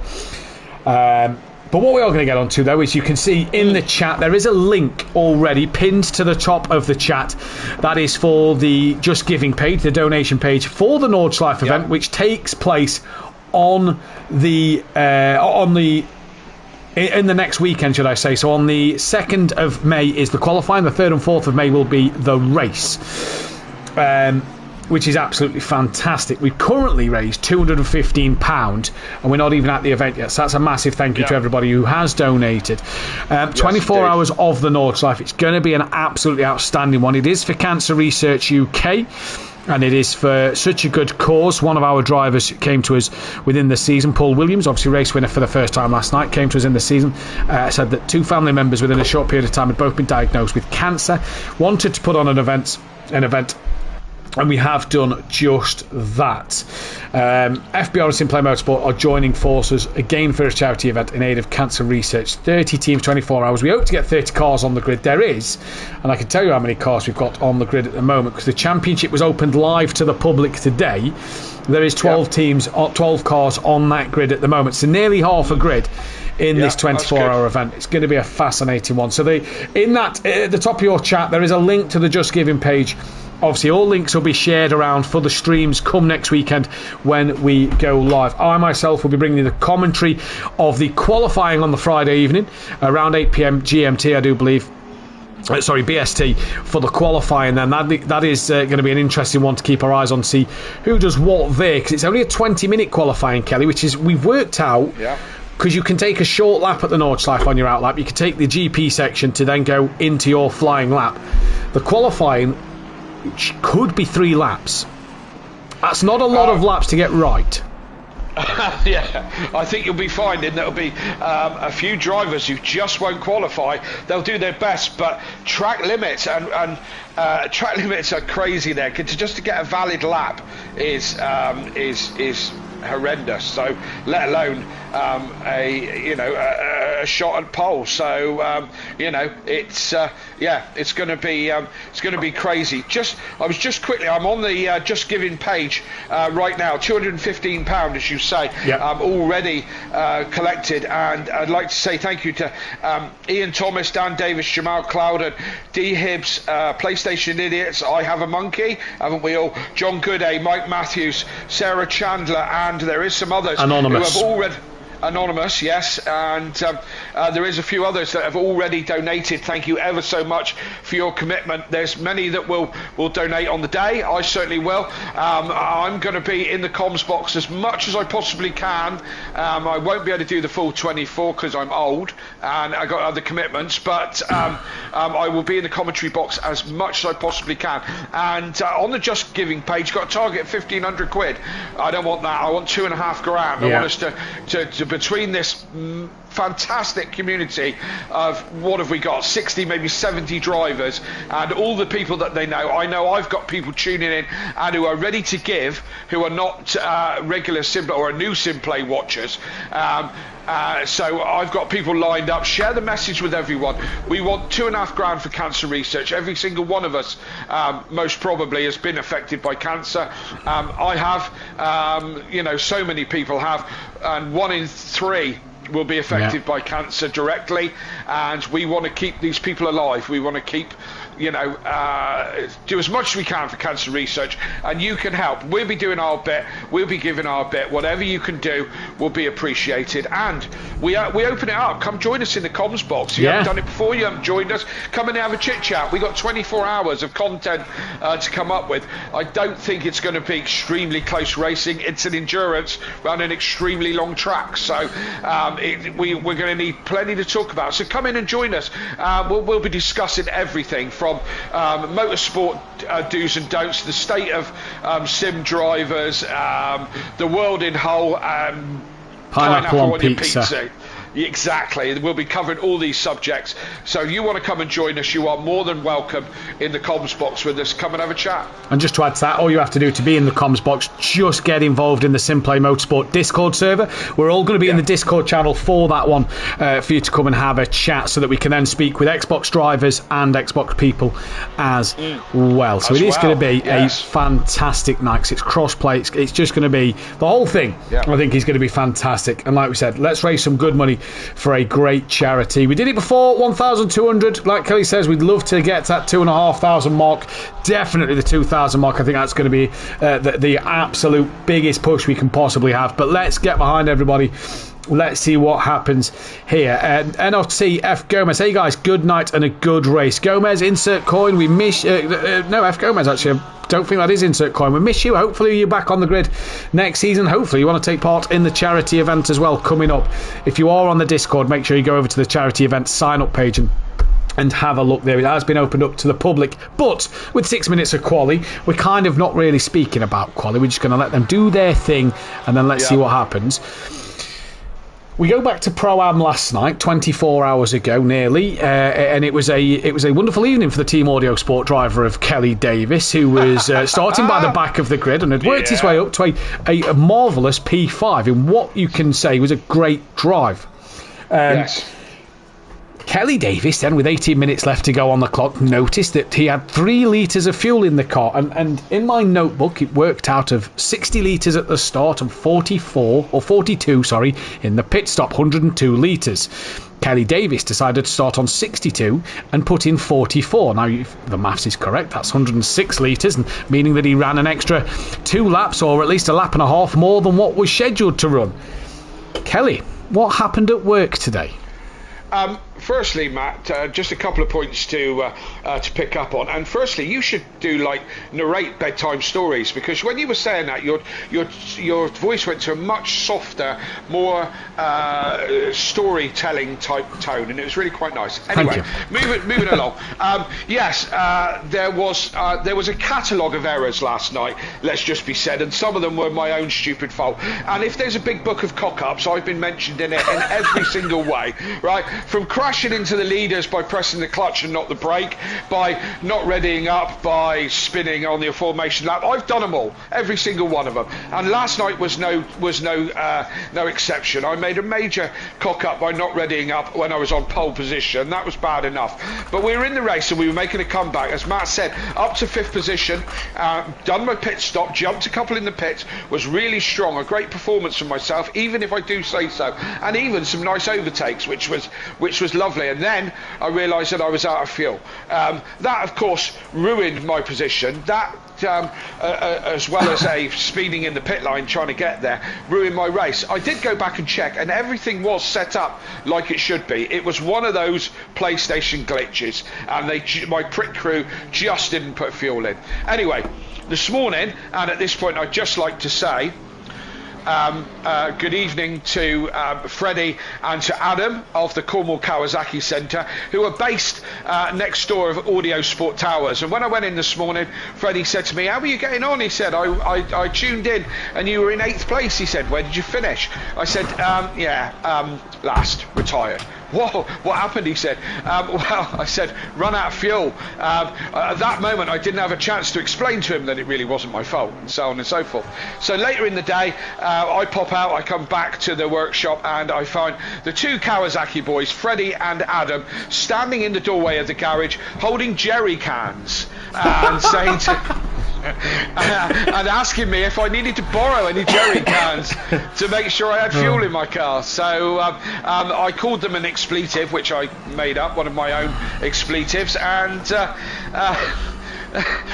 of course we all laughed along. So yeah, that's what happened to me today. That is the power, Matt, of interactive gameplay. It's brilliant, isn't it? Because you've mentioned the Kawasaki Club a few times now, and on several occasions over the seasons, you know, so the fact that they're on board and watching a lot more and being a bit more sort of vocal with yourself at work about it, it's absolutely fantastic. Again, it grows the community, it grows sort of the fan base of Sim Play Motorsport.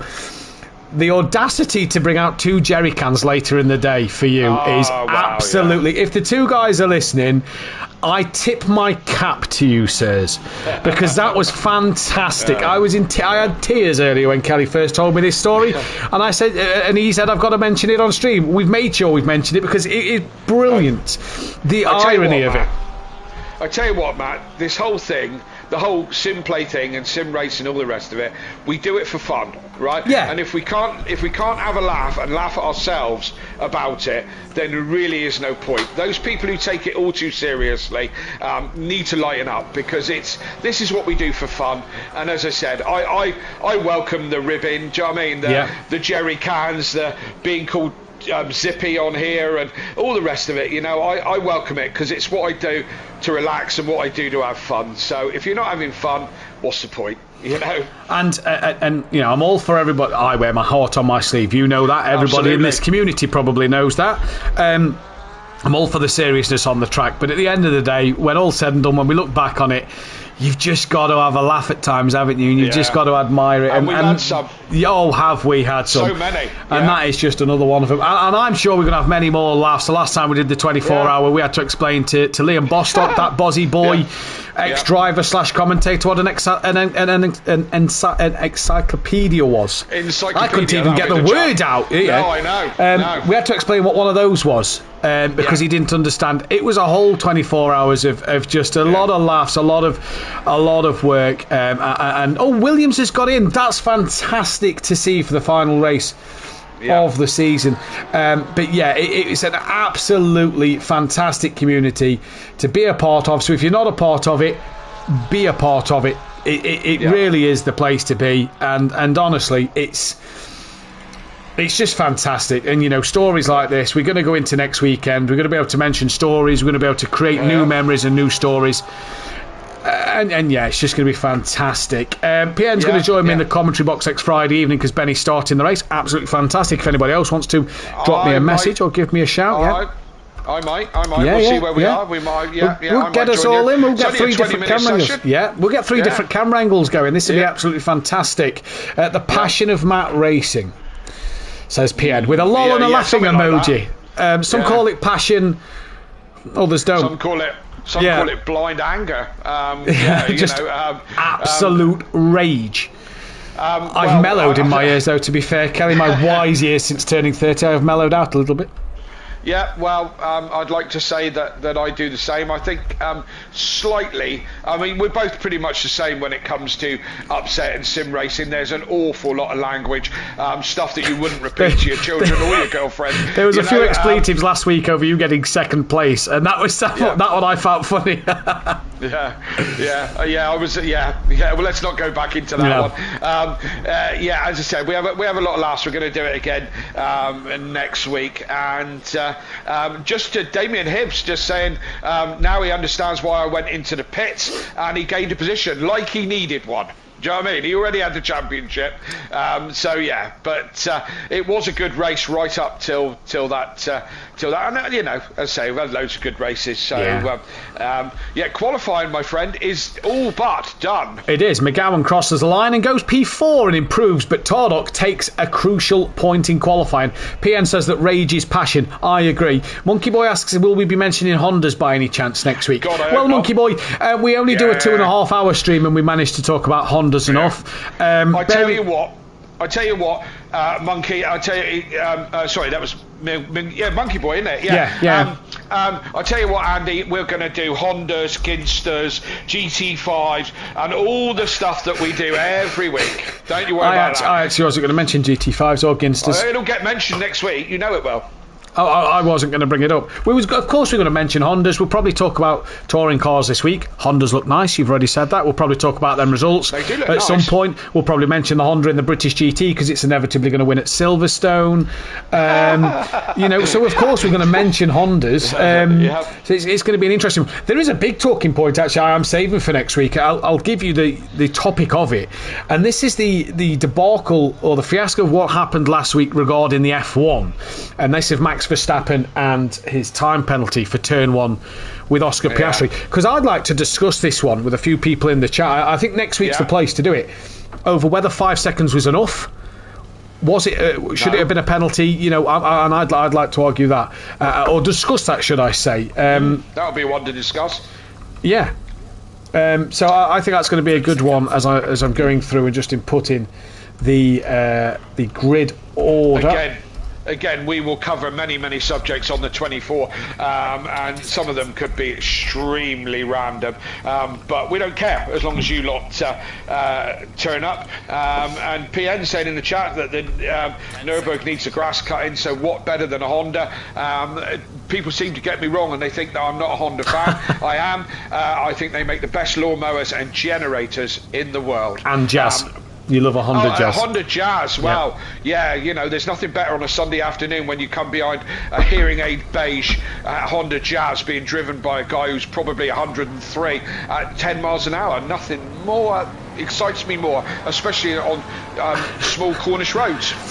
Damien Hibbs saying probably my wife against us. Probably is, yeah, just to really irritate you that little bit more. Damien Hibbs says that my wife heard some expletives when I couldn't start both races, especially the second one. And good evening to Dean Wasocki in the chat. I can imagine there was a few expletives. Kelly was on the edge of a few expletives because he thought he'd on the edge.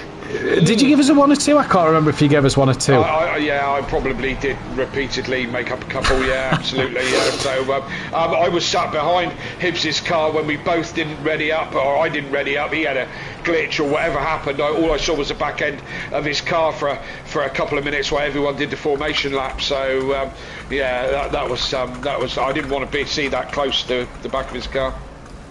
Yeah. Oh dear, never mind. What we got, Rob Smith not putting, sorry Kelly, just cut in. I'm not putting the usual who will win race 2. I'm putting who will win the championship. You've got 2 options. It's a tough one, that one. Yeah. What I will say, by the way, is I'm going to get this out there now. Who's going to win in the touring cars this weekend? 3 races. Give me 3 race winners. Oh Christ. Ingram, Sutton, Hill. I think you've got 1 out of 3 there, if I'm going to be honest with you. Oh, and who did that really be then? The BMW didn't look good in testing. The Ford looked average in testing, and the Hyundai I think is the favourite car for this season. I'm going Ingram, and I think Cook could win a race. I think Ingram will take 2. Cookie could win the race. You know what it's like. The flag drops, and the ball stops, doesn't it? Yeah. And we'll see who's who and where's where, like we always do in these things. Love touring cars. And if you're in the UK, it is the best British series to watch, and Matt. I disagree. I think it's the best series in the world. Oh no, I fully agree with you. But others in the world aren't going to agree with that. But speaking of the world, and I hope the touring cars appreciate this, but you can watch the BTCC live on YouTube around the world for the first time this year. Yeah. So if you are across the pond, for us as well, which is brilliant. Free to view, for God's sake. That's if you are overseas and not in the United Kingdom, get on YouTube, British Touring Car Championship, watch it, tune in. Rob Smith, Jason Plato, Steve Soper, Nigel Mansell, BTCC winners this weekend. The only winner out of them lot is Matt Neal.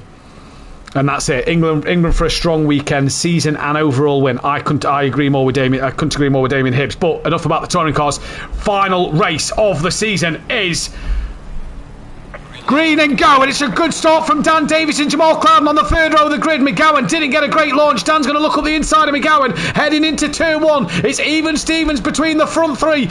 Dan gets ahead of McGowan. O'Reilly's on the grass. This could allow Sylph to get a run. It does. It also allows Dan to get a run, so there's no longer a car between the championship protagonists. What happened down the order? Absolutely nothing. We're away. It's scot-free from everybody, but it is Tardock from Sylph, from Dan, from O'Reilly. McGowan on the grass. That allows Will Freedman, overtaker, and Mike Matthews to get through. The person who's lost out the most is Jamal Clouden. Ben's now on the grass. Meyer and McGowan touch. Clouden gets caught up in it, as does Hooperts and Carlos and a few others. And Clouden has to go across McLean's to avoid, as he got pushed, nudged out there from the spinning Aston Martin. And it's chaos down at McLean's end on lap one. But Tardock from Sylph, from Dan and O'Reilly going at it already. I lost my headphones there for a minute, Matt, but there was absolute carnage there in the midfield. A couple there spun round, but out in front, Tardock doing what he can. He can only do the best he can. Stills has really just got to sit there, hasn't he? But Dan Davis with a great start in front of O'Reilly in those first opening corners. Freedman still in the mix, and overtaker, as we're only just at the end of lap one. We are just at the end of lap one, and Matt Wright's trying to make the moves on Hoopert in towards Goddard's for the final time. Skunky late on the brakes, manages to get it stopped. Williams is in for this session, which is great to see that bright pink Ford Mustang, and Matt Wright gets it stopped there. Then as we move further forward, Freedman, it was O'Reilly that dropped wide at Redgate corner onto the grass and allowed Sylph and Dan through, but this is not what Tardock needs. Tardock needs Sylph to drop down the order, and Dan just losing out 0.4 of a second from the start line on Sylph already.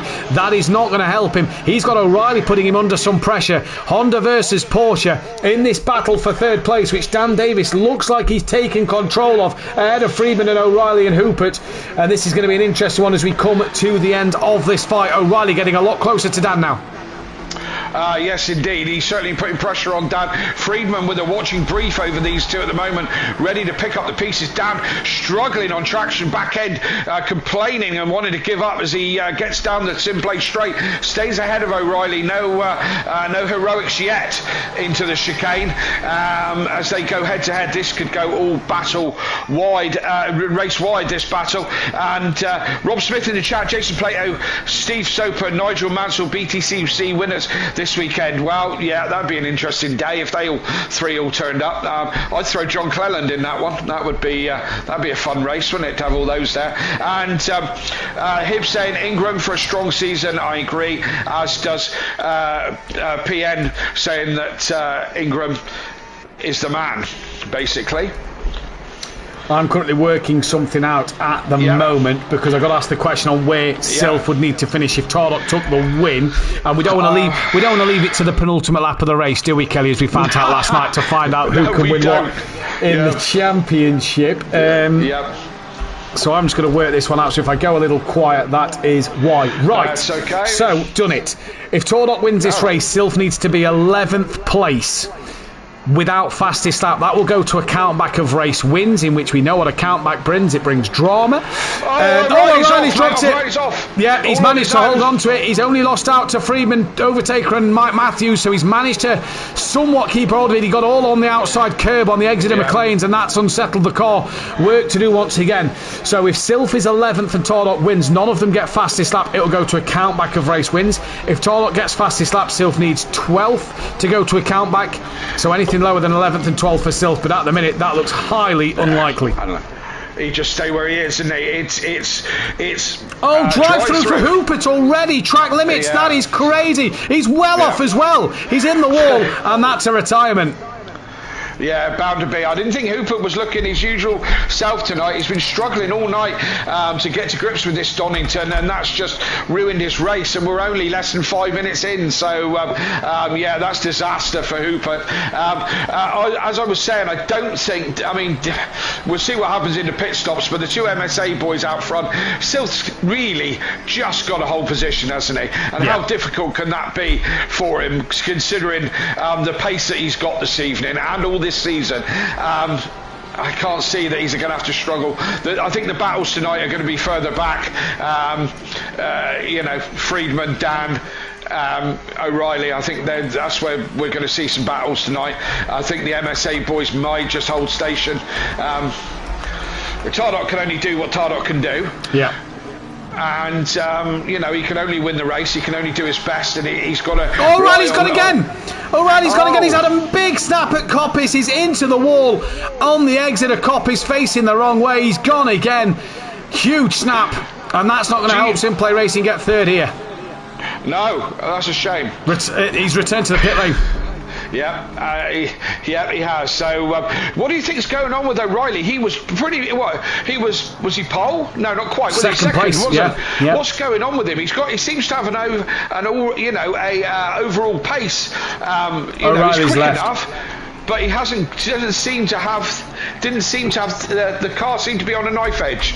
That's where I'm trying to go with this. Yeah, well, that's probably the end of that one now. Cloudon's now on the back of Ben, so that will probably cement Greasy Bandits as third. Team Audio Sport will be cemented now as second place, with O'Reilly retiring from this race then. So further we go at the minute, and this is going to be an interesting one here, as Cloudon and Ben gaining on each other down the Craner curves. Friedman's within half a second of Dan. The other closest fight is Carlos on the back of Matt Wright, and McGowan on the back of former teammate Skunky. So we're down to the 15 drivers, and Will Friedman now hunting Dan down. Overtaker surprisingly in the Mustang can't stick with these two. Yeah, no, he isn't quite. Overtaker hasn't quite been there this evening as well. Friedman has a look up the inside. Dan seems to be struggling through McLean's and whatever the next one is to keep it on track. He's right on the edge of the circuit and fighting with that back end, which has brought Friedman right back into play as Overtaker bounces across the chicane. And Overtaker just doesn't seem to have that pace tonight.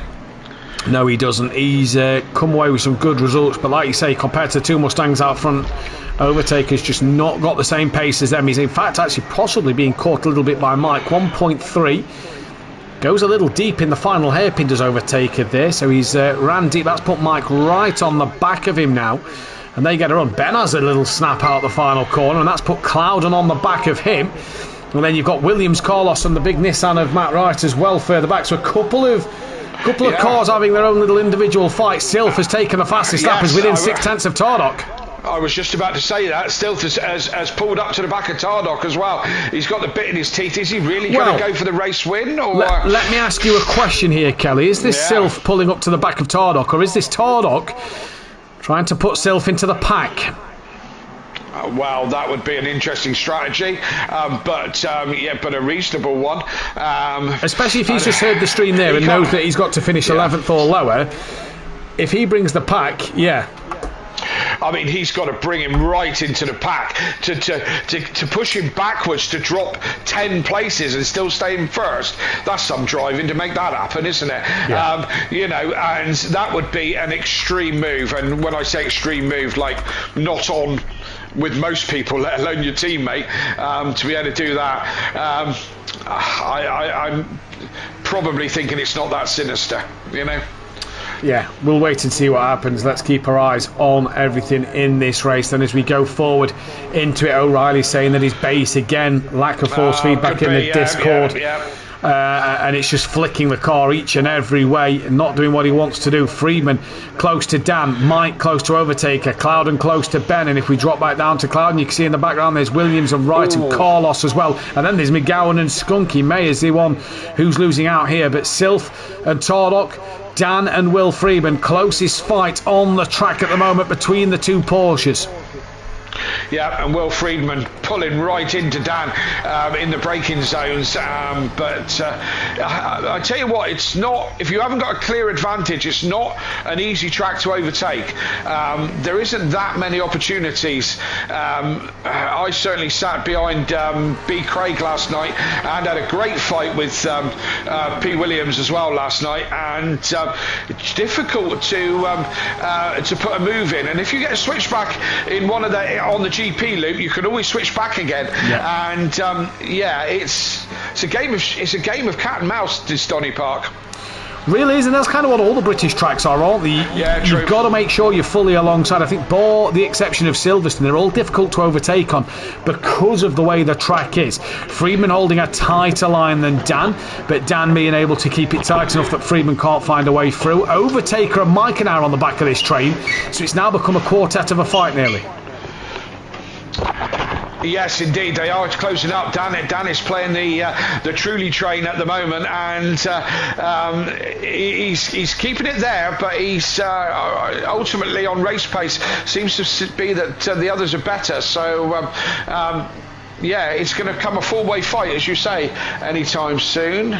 Pretty much is, isn't it? Mike Matthews just to put, Overtaker has pulled back up onto Friedman, and Mike Matthews just got to pull back up onto the back of these now. We'll see how this one pans out. Maybe Dan's not pushing too hard. Well, this now could help Dan Davis, Kelly, because with Overtaker putting a bit of pressure on Will Friedman, look, the gap between Dan and Will Friedman's just opened up ever so slightly, and Overtaker now has come to put that pressure on one of the Porsches, and will try to look to make a move some way. Donington Park is one of them circuits you kind of have to set the driver up 2 or 3 corners ahead. You've kind of got to know. You've also got to commit to the move. Yes, indeed, and there's also a lot of opportunities to hold people up on the apex. You know, Plato stroke KLF stroke Duffin kind of styly. And hold people on the apex, and that is a more likely strategy that Dan is pushing Friedman back into Overtaker. Also, just want to play devil's advocate. Is Dan saving tyres? He did say that his tyres seem to massively go towards the end of both half-an-hour stints. So is Dan also kind of like maybe just protecting his tyres? Knows he's not going to win this race, so instead of overly driving the car, pushing hard to keep with the Fords, maybe just protecting what he's got. Highly likely.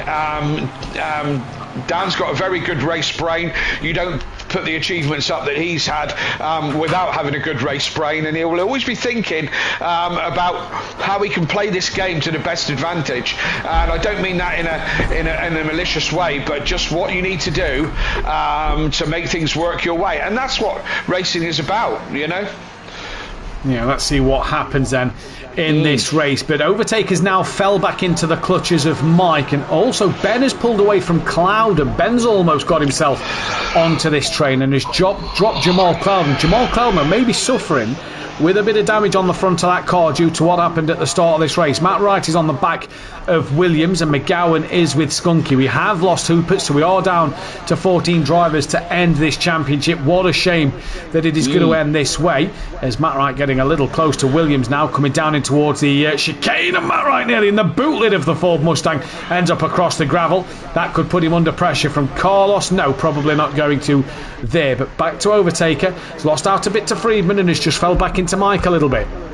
Yeah, Mike got very deep in the second to last corner and got very deep. But he must have a good front end on that car, because he managed to pull it back to the apex and live for another day. Although he has lost a little bit to Overtaker, but I don't think it really matters at this stage. Williams has had a moment. He's retired back to the pit lane. So that is a third car to have had a moment, and into the pit lane goes Williams. That was out the chicane. In fact, no, sorry, that was up the second part before the final hairpin. So I'm not sure what happened to Williams there, so we could be down to 13. Phil, what did we get down to at the end of last season at the last race at Donington Park? We could beat it tonight. Yeah, we could. It could be just the MSA boys left by the time we get to the end. But poor old Williams has had 15 minutes of racing tonight. Yeah, bless him. Bless him. Either way, we carry on. We go once again, and we end up on lap 9 now. 1.2 seconds between Tardock and Silv. So Tardock pushes that gap a little more. We've got Will Friedman, who's gaining onto the back of Dan Davis as well. Just going to drop down to Wright and Carlos. Carlos past Wright. He's now got Skunky and McGowan for company down the order. Williams has retired the car due to his ping. It is all over the place now due to the power cut that they have had. That might be the internet sort of coming back up to normals for him. So he's retired, so he's a bit more safe for other drivers out there. So fair play. That's fair. Yeah, that is fair to do. Fair play. But at the minute, I'm looking at the timing screen as well here, Kelly. I'm looking at the fuel that drivers got. Again, I'm not going to mention fuel that drivers have on board to not give away team strategy or whatever. There's not much difference. There was more difference last night, but there is a few guys that are running heavy. 2 guys in particular are running quite heavy, and that is interesting reading.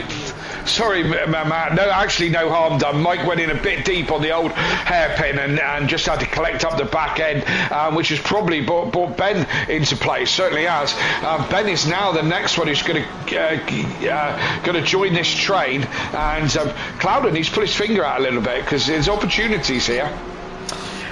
Yeah, I think he's possibly suffering with a bit of front-end damage on that car from what happened at the start. Rob Smith saying, PN said 9 or 10. Rob Smith saying if F1 drivers dropped out with the same attitude as sim racers, the last race would be Max on his own. Not this season, it wouldn't.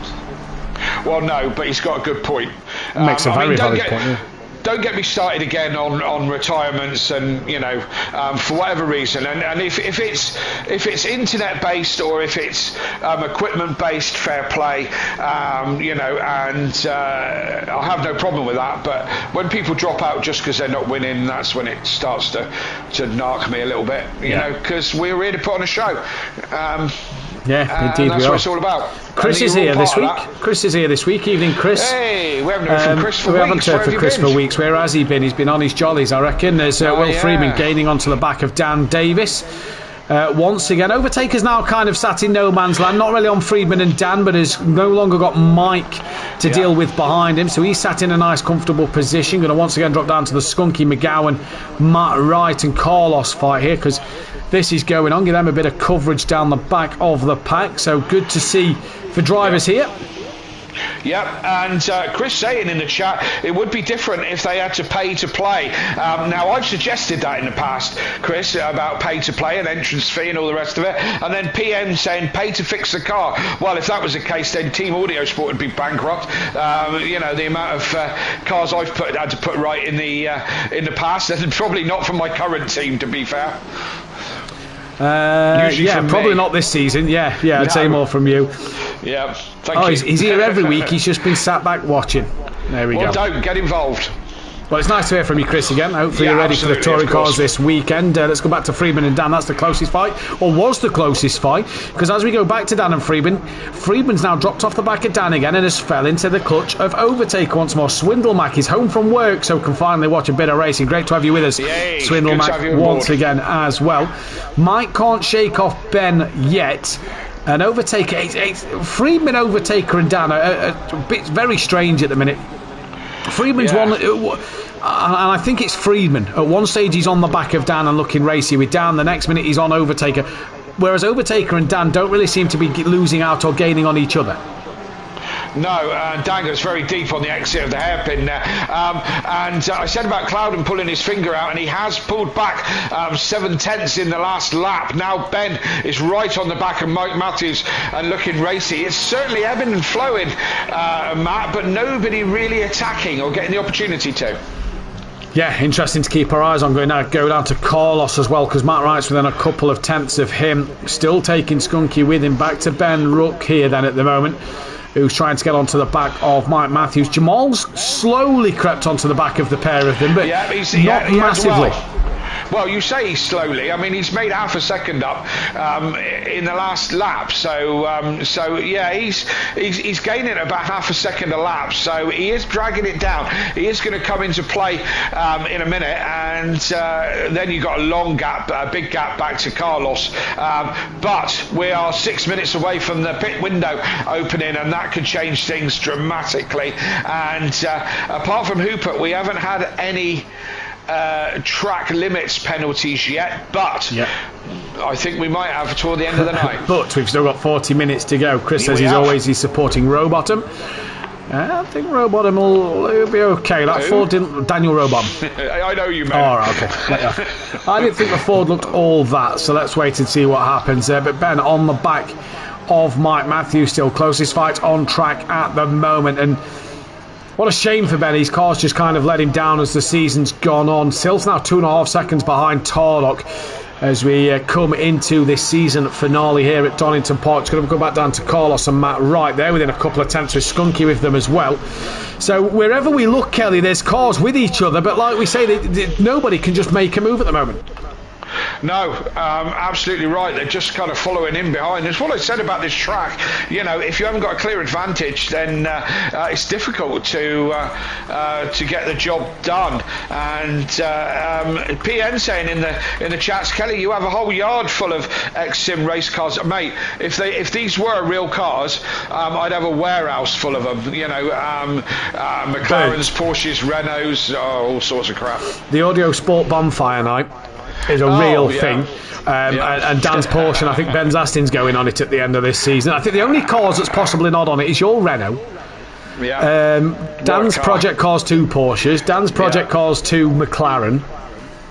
Hey, and I've been beaten to death. This is my McLaren now for a few seasons. Well, all the seasons that we've been on ACC, I've been in this McLaren. So I'm getting my money's worth out of this one. 750s aren't so 720s aren't cheap, you know. No, they're not. As Will Freeman's back within 2 tenths of Dan's. Let's go back to that fight. Really, every fight here is just ebbing and flowing, and we're just having to go back. And again, look, he's put 2 seconds between himself and Overtaker. Mike's managed to now start to pull away from Ben a little bit.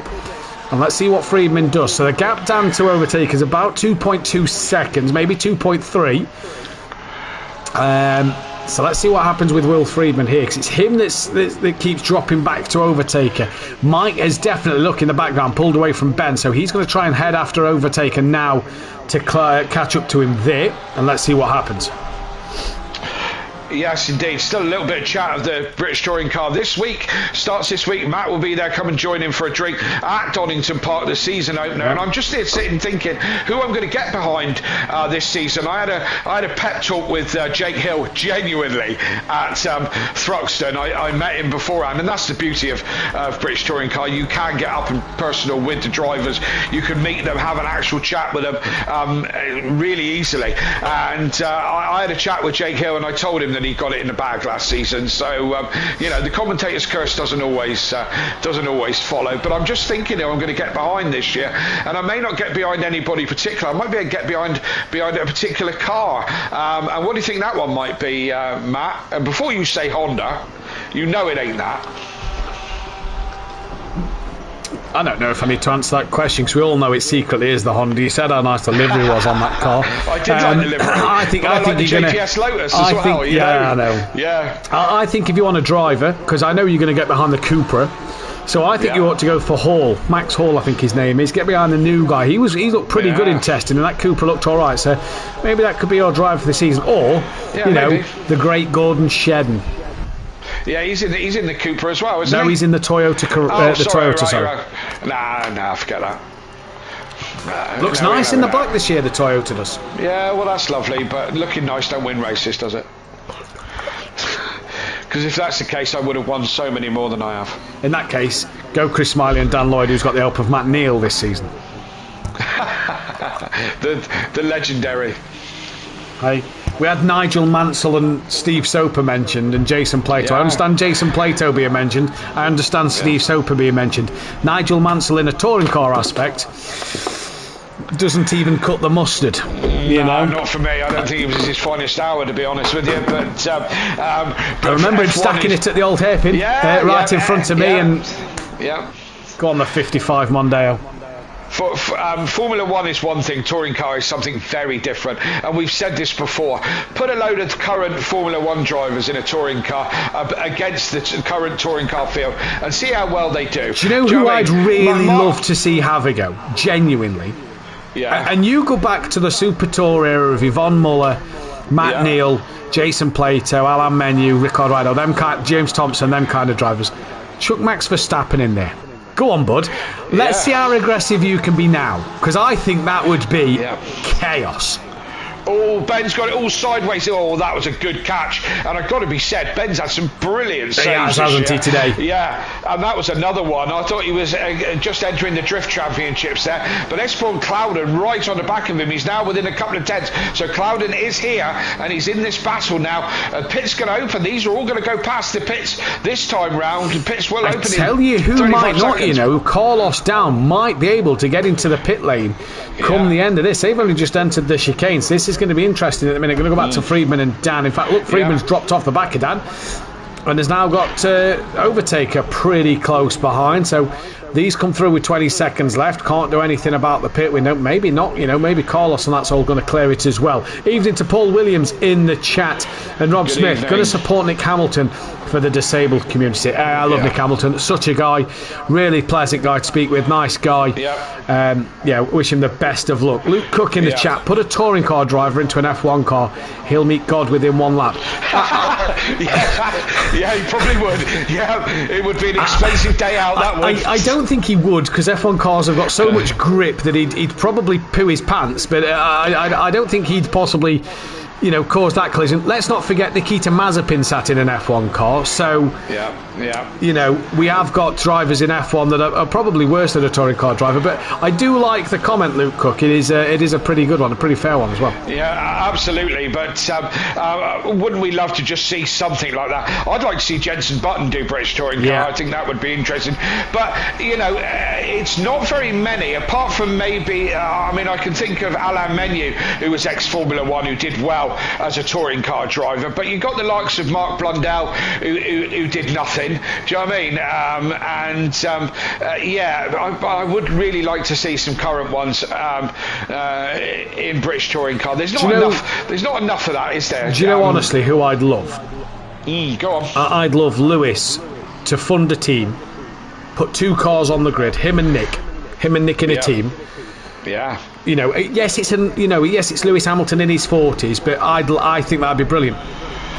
I think it's a tough one for their egos. Do you know what I mean? If you join a series like this and get your arse handed to you, Formula One is the pinnacle of motorsport, so they say.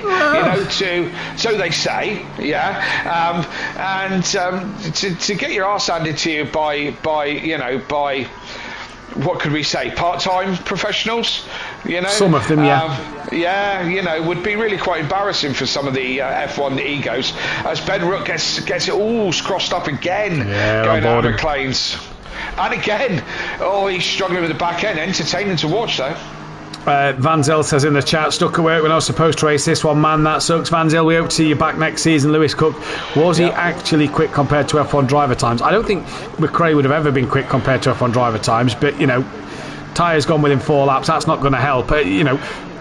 Drivers can't just jump in a car and be instantly quick. That's not what it's about.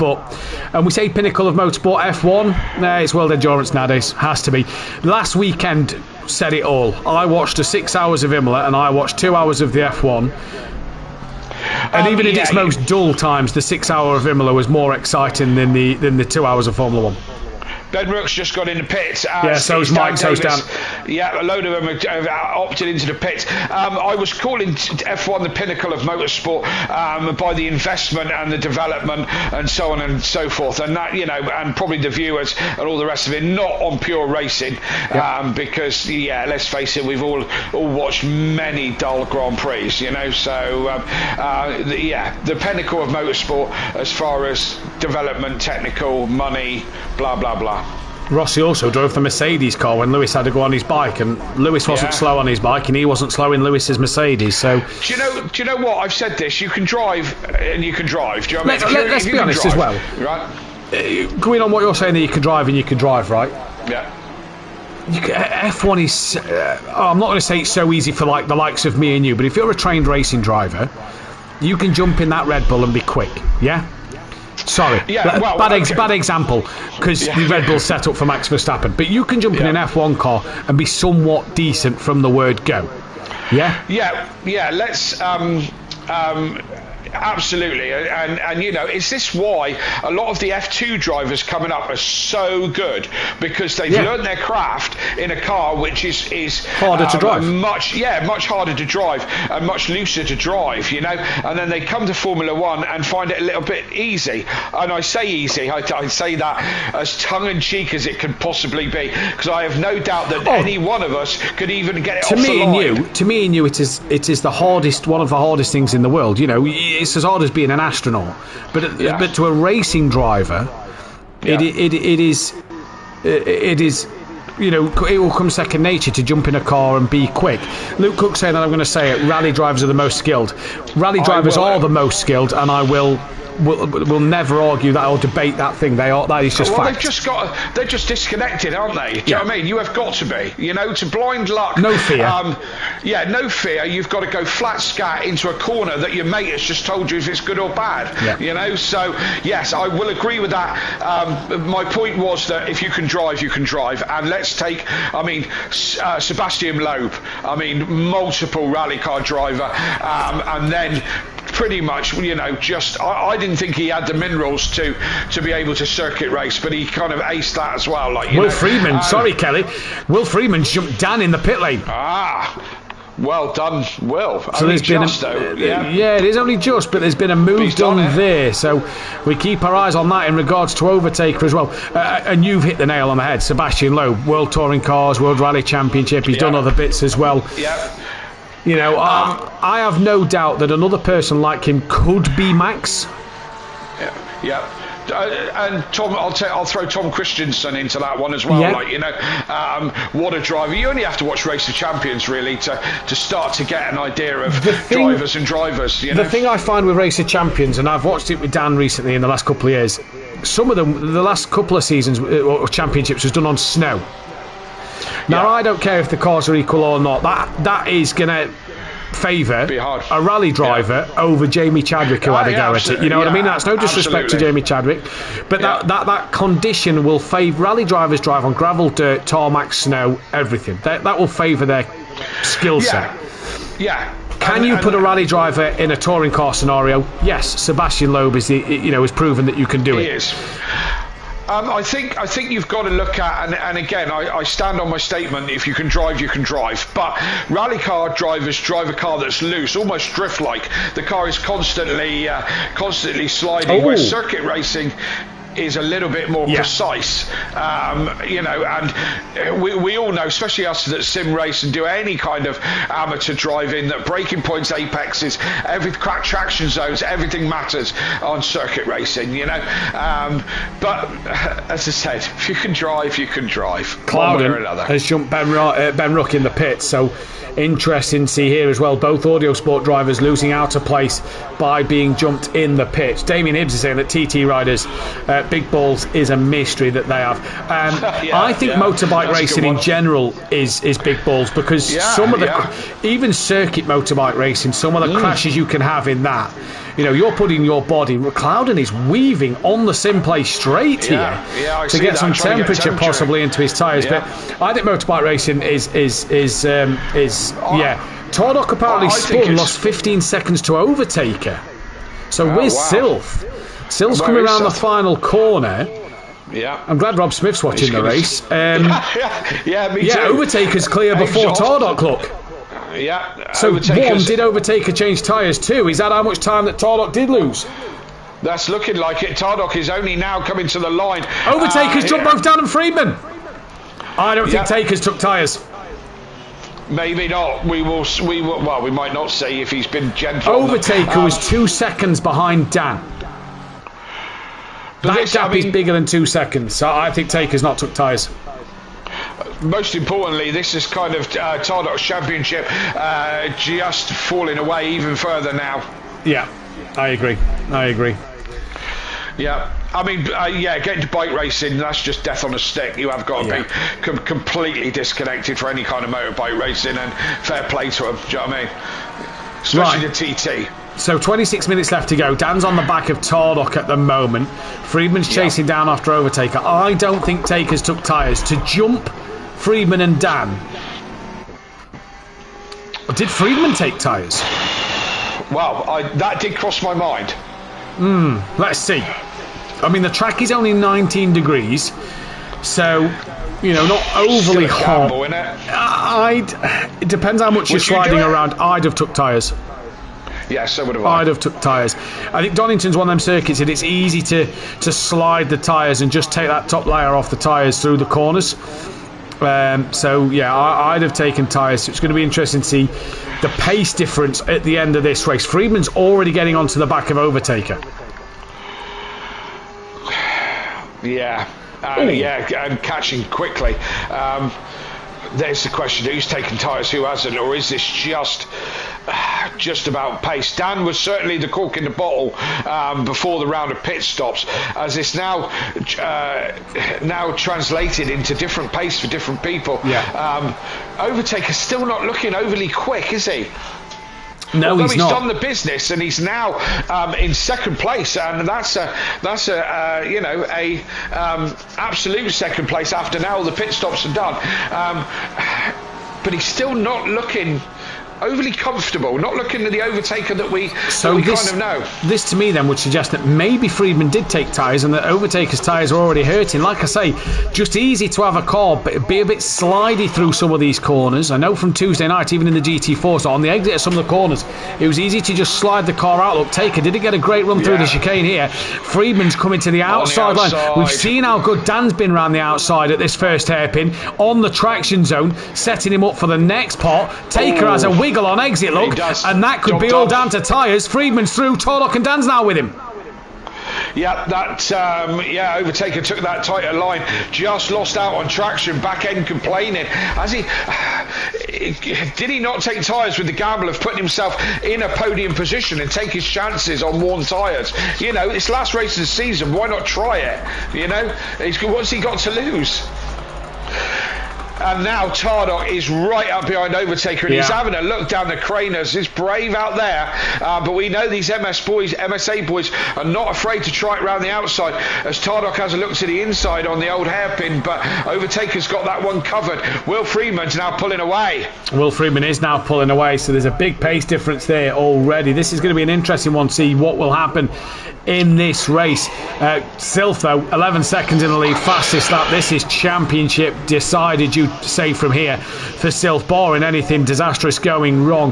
But at the minute, Overtaker, who just looks a little twitchy through corners at the moment, Kelly, he does, has got Tardock right on the back of him. Jamal Cloud looks like he's catching Mike behind. Tardock actually just showing the nose to Overtaker through the chicane. Taker again, look, poor horrible run. The back end just stepped out a little bit. Tardock up the inside, and that could be thank your mama for the carrots, as Tardock holds the apex, gets alongside, gets past, job done. And look at the kind of traction out the hairpin Dan's just got. He's now right on the back of Overtaker. Overtaker having a look down the inside, but it was a day late and a dollar short on that one. So Tardock, Overtaker getting mugged every lap at the moment. It's more and more like he didn't take tyres, isn't it? And just took his chances. Because he did, he wasn't that much slower than Friedman and Dan. He was just he couldn't catch them, but he wasn't losing to them. So he was kind of matching them for pace. Was Overtaker. Now it just looks like his pace has gone. Yeah, I mean, if he hasn't taken tyres, then I think it was a brave gamble, and you can see what he was thinking, but it might just drop him all the way down the order, because now Dan's all over him like a cheap suit as they come up to McLean's again, but it's a hard one to pull through there. There's only a couple of people who can do it in Matt Claims. He did that, Kelly. I've never heard that name before. Thank you. Yeah, that was a good one, wasn't it? Only Neil and Duffin can make it happen up there. And I don't always know that Matt Neal was on the track when he did it, but the Honda were always good on the grass, weren't they? don't know what you mean. The British GT Honda stayed on the circuit while the Lamborghini was cutting the grass. There's no Lamborghinis here tonight. It's Porsche versus Mustang. It's the old two rivals of Dan Davis and Overtaker as Taker tries to get it stopped on the apex. Dan won't mind that, or he might actually, because Plato to perfection from Overtaker. They did not let Dan use that traction out the corner to get ahead, and Overtaker really defending hard here as Dan looks to go underneath Overtaker again, and you just see how much better the Porsche is through the hairpin over Overtaker's Ford Mustang. I think the Porsche looks the best car out the hairpin in general tonight, but Dan Davis certainly putting Overtaker on that back foot and is making him work very, very hard for this fourth place. Now, Freeman and Tarlock have checked out. They certainly have. Talk about checked out. I think your the championship leader must be telling his fat female friend to gargle some water because she's about to start singing. She is about to start singing. With 20 minutes to go, he's 11 seconds up the road. I mean, do you know what I mean? He's got his arm on the window and is just cruising. Overtaker very squirrely on the exit of McLean's there in towards Coppice. Dan just being patient. Dan ran a little wide with Overtaker, but it didn't hurt. And just look, even out of Coppice, Dan's just got a better run out of Coppice. Knows that Mustang's going to be better in the straight line. Down the Simplay straight they come, into the S's once more. Keep your eye behind as well, because Jamal Clouden's getting on Mike Matthews. Taker gets another horrible run. Defends the inside line over Dan Davis. Down towards a hairpin they come. This is where Taker must know that Dan has been strong, and Dan's just going to drive round the outside. Taker forces him a little wider than normal, but Dan slingshots out the corner, being that little bit wider. He's got up the inside of Overtaker in towards Goddard's. Taker and Dan into the hairpin. There you go. Taker squeezes Dan as much as he dares, but Dan Davis gets through. What's happening behind? Because Jamal Clouden is he's just gone a little wide on exit there as he's on the rear of Mike Matthews. Overtaker now looking to get past Dan, but just looks twitchy even there on the straight. Maybe under braking. I'm just wondering now, look, has Overtaker maybe got a controller issue? We know he's a pad runner. That looked a little twitchy there under the braking. Has he got maybe a controller issue? Maybe not tyres. Yes, for those who don't know, Overtaker runs the pad or the PlayStation controller over a steering wheel pedals, and he's got to be the best man on that pad, hasn't he? 100%, yeah, he's absolutely got it dialed, but he seems to be struggling now. Dan set him up well, and Overtaker gave him enough room, only just enough room, but enough room, and that's fair racing. Fair racing, and you just kind of know that them two have been rivals for a while, because that was Overtaker not wanting Dan to get past, not allowing Dan to get past, squeezed him as much as was legal, should I say, and got the move done, did Dan, and heck of a move. We're watching Jamal and Mike. I'm just going to drop down. In fact, no, I'm not going to stay with this a second. Mike did get a very good run, defends inside over Clouden. And Clouden, I don't think it's going to get that move done. It's not like the Porsche at McLaren. Look, that's where Dan's been able to slingshot out there on the traction and get up to be on the inside for Goddard's. Clouden couldn't do that. Just going to drop back to Matt Wright, who's Jamal. got skunky. What's Jamal done? Tapped Mike, gave Mike a tap just into the last hairpin. Clouden stops and waits for him, these two have been going at it this meeting. Yeah, they have. Oh, Matt Wright's just lost out to both Skunky and McGowan in towards Goddard, so didn't get to see what happened there either. But yeah, them two's made contact. Again. A couple of times tonight, not vibing these two. Gave Ben Rook 2 positions, thank you very much. I'll thank his mama for the carrots, thank you. Thank Chris, he's in the chat. Yeah, that's Chris, I'll thank you for the carrots, because that just gave Ben 2 points and 2 more points for Audio Sport. Boom, 2nd place, baby. Sorry, who was the competition? Who was it? I can't hear you. That's where they both drop it in a minute, and that'll be the end of it. Yeah. Just looking further forward, Dan looks like he's gapping Overtaker. We're still sticking with his Mike Matthews and Jamal Clouden fight as they come into the chicane once again. 17 minutes gone. Makes me wonder, Clouden had no pace over Mike, so 1, did Clouden fix damage? 2, did Mike change tyres? Because all of a sudden now, since the pit stops, Clouden looks racy. Yes, indeed. Although I do think Mike is defending hard. He again just dived to the apex to cover it off. I think probably Mike's looking in his mirrors now, especially after that last incident, as Mike goes a little bit deep, and but powers out of the in the traction zone, runs wide, but gets the power down the straight. So Clouded having a look, Jinx out to the outside again. Mike got that covered off. A masterclass in defence. He must have read Kelly Davis's Idiot's Guide to Defending, because it looks a fantastic job at the moment. No, I apologise. Kelly Davis, one of the best defenders at Simplay Motorsport. But Mike's doing a cracking job of keeping Clouden behind him. Look, Clouden runs a little wide, carrying too much speed through at the moment. Track limits warnings for both audio sports drivers. And I don't know if that's an emoji of you with zips over the mouth, or if that's just to keep quiet before you jinx them. But either way... Sorry, Kelly. There was a few digs in that sentence there. Yeah, there was. That was dig after dig, to be fair, Matthew. Yeah, absolutely. Yeah, there was plenty of them there, you know. So, I'll remember you. Don't you worry about that. You've had plenty in on me. Duffin Chop was the biggest one, you know. Absolutely. And you talk to me about defence, you know. Jeez. Tardock's past Will Freeman and gapped him by 1.2 seconds. Keep your eyes on the gap between Ben and Overtaker. That's 1.6. Mike's dropped Clouden a little bit here. Ben just gaining. I'm going to drop back down to Matt Wright, who's on the back of Skunky once again. This is the closest fight now on circuit as they come through the chicane. 15 minutes left to go in this race. It was around this time you decided to put your feet up and have a nice cup of tea. And the blows keep on coming, man. I'm sorry. Do you feel like I'm going to renew my contract to commentate next year? I haven't signed yet. I kind of feel like you will. You love it here. 33 people currently watching. Don't forget to hit that thumbs up button. Subscribe to the channel if you are new, and hit the bell to be notified. We're nearly at 950 subscribers. So that is fantastic this season. We want to be at 1,000 by the end of the day. That will be the bonus. Also, Kelly needs to load this up, but we'll get an audio sport update on that YouTube channel if you subscribe. While we speak of the sponsors, please check out our sponsors in the description below. Dime Manchester, producers of vinyl graphics, laser engraved gifts, mugs, printed clothing, and much more, including Simplay Motorsport merchandise. The link to his Facebook page is in the description. And go to Audio Sport.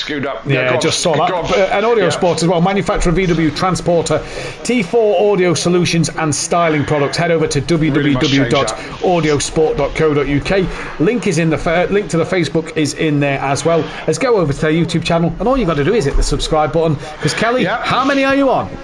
Okay, drum roll. We started the season, I believe, with 86, I want to say. We are now up to 88. 88. Wow. So thank you so much for your support, you guys in the chat. You 33 people watching couldn't be bothered just to flick over to audio. I don't even care if you watch the videos. Don't even have to watch the videos, guys. I couldn't care less. No. Couldn't care less. All I want you to do is flick the subscribe. Have I not entertained you this season? Have you not, rightly or wrongly, been entertained by what I've said and how I've said it? And you can't give me a one measly subscription? Apart from Rob Smith, I know he was one of the two. Well done, Rob. Thank you. The rest of you, come on, we're a community. Help me out here, innit? Chris is asking where the donation button is. If it's for the Just Giving, it's linked to the top of the page. If it's for the YouTube channel, I'm not 100% sure where that has possibly gone. I'll have to have a look into that for next season. But Matt Wright has started to close out. Ben's now within a second of Overtaker. Clouden's back within a second of Mike. So Ben's starting to come on Overtaker here. Yes, absolutely. I've been on board with Matt Wright, and this scrap has got a little bit stale now. So what else is happening? Clouden has dropped back from Mike a little bit, and seems to be holding station. Ben, of course, has made up to Overtaker. Overtaker definitely struggling. Ben, you be careful on those track limits, my friend. We need those points. Although, saying that, being in front of Overtaker would be better. Chris, I've just checked on YouTube itself. I'm not 100% sure, so me and Michael have a look into that as to where that donation button has gone. But if you are in the Discord, there's a PayPal. You can drop a donation to the channel. And again, thank you everybody for the support. Tips dropped a sub the other week. Thank you, Tips. Oh, Tips dropped a sub to your YouTube channel the other week. Well, there's the other one. There's the other one then. Well done, that's Tips. the Thank two. you. Yeah, thank you, mate. Yeah, always a pleasure to have you around. Always been a fan of yours. Yeah. Yeah. The rest of you, take heed. Yeah. I've subscribed on. I was already subscribed on channels a long time ago.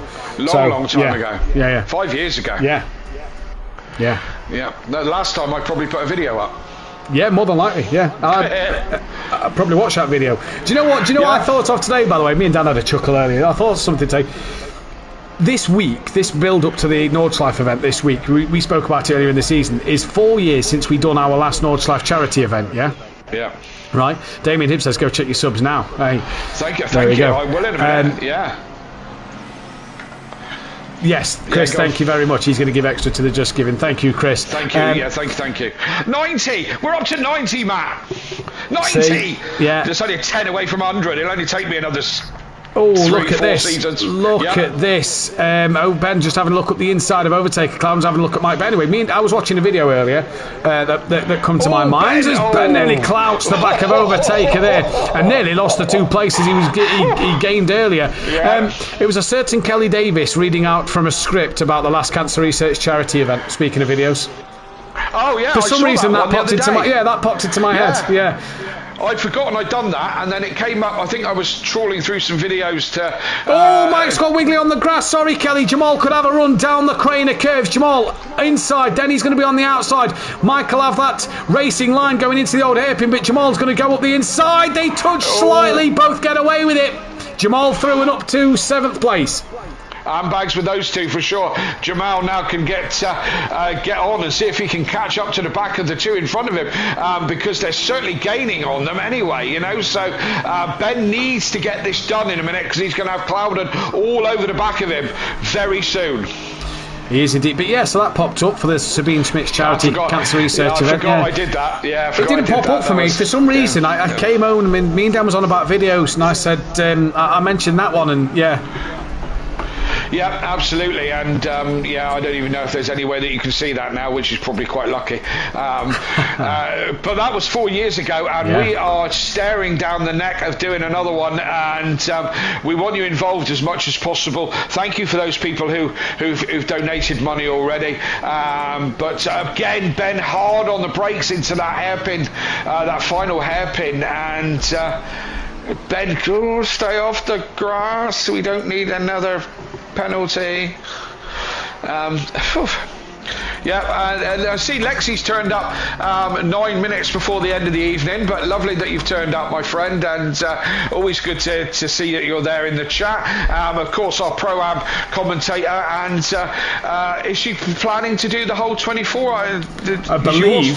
I believe she's doing the whole 24 hours on her own. Yeah, fair play. We'd love to see how that pans out. One driver for the whole 24 hours. It's been done. It's been done in the past, and we'd love to see it again. That would be a great effort. I tell you what, I'm watching this. Mike's on the back of Clouden, but Overtaker is just struggling out there. I'm not sure if this is a pad issue, the controller issue, because his steering just looks a little off to me. We'll see either way.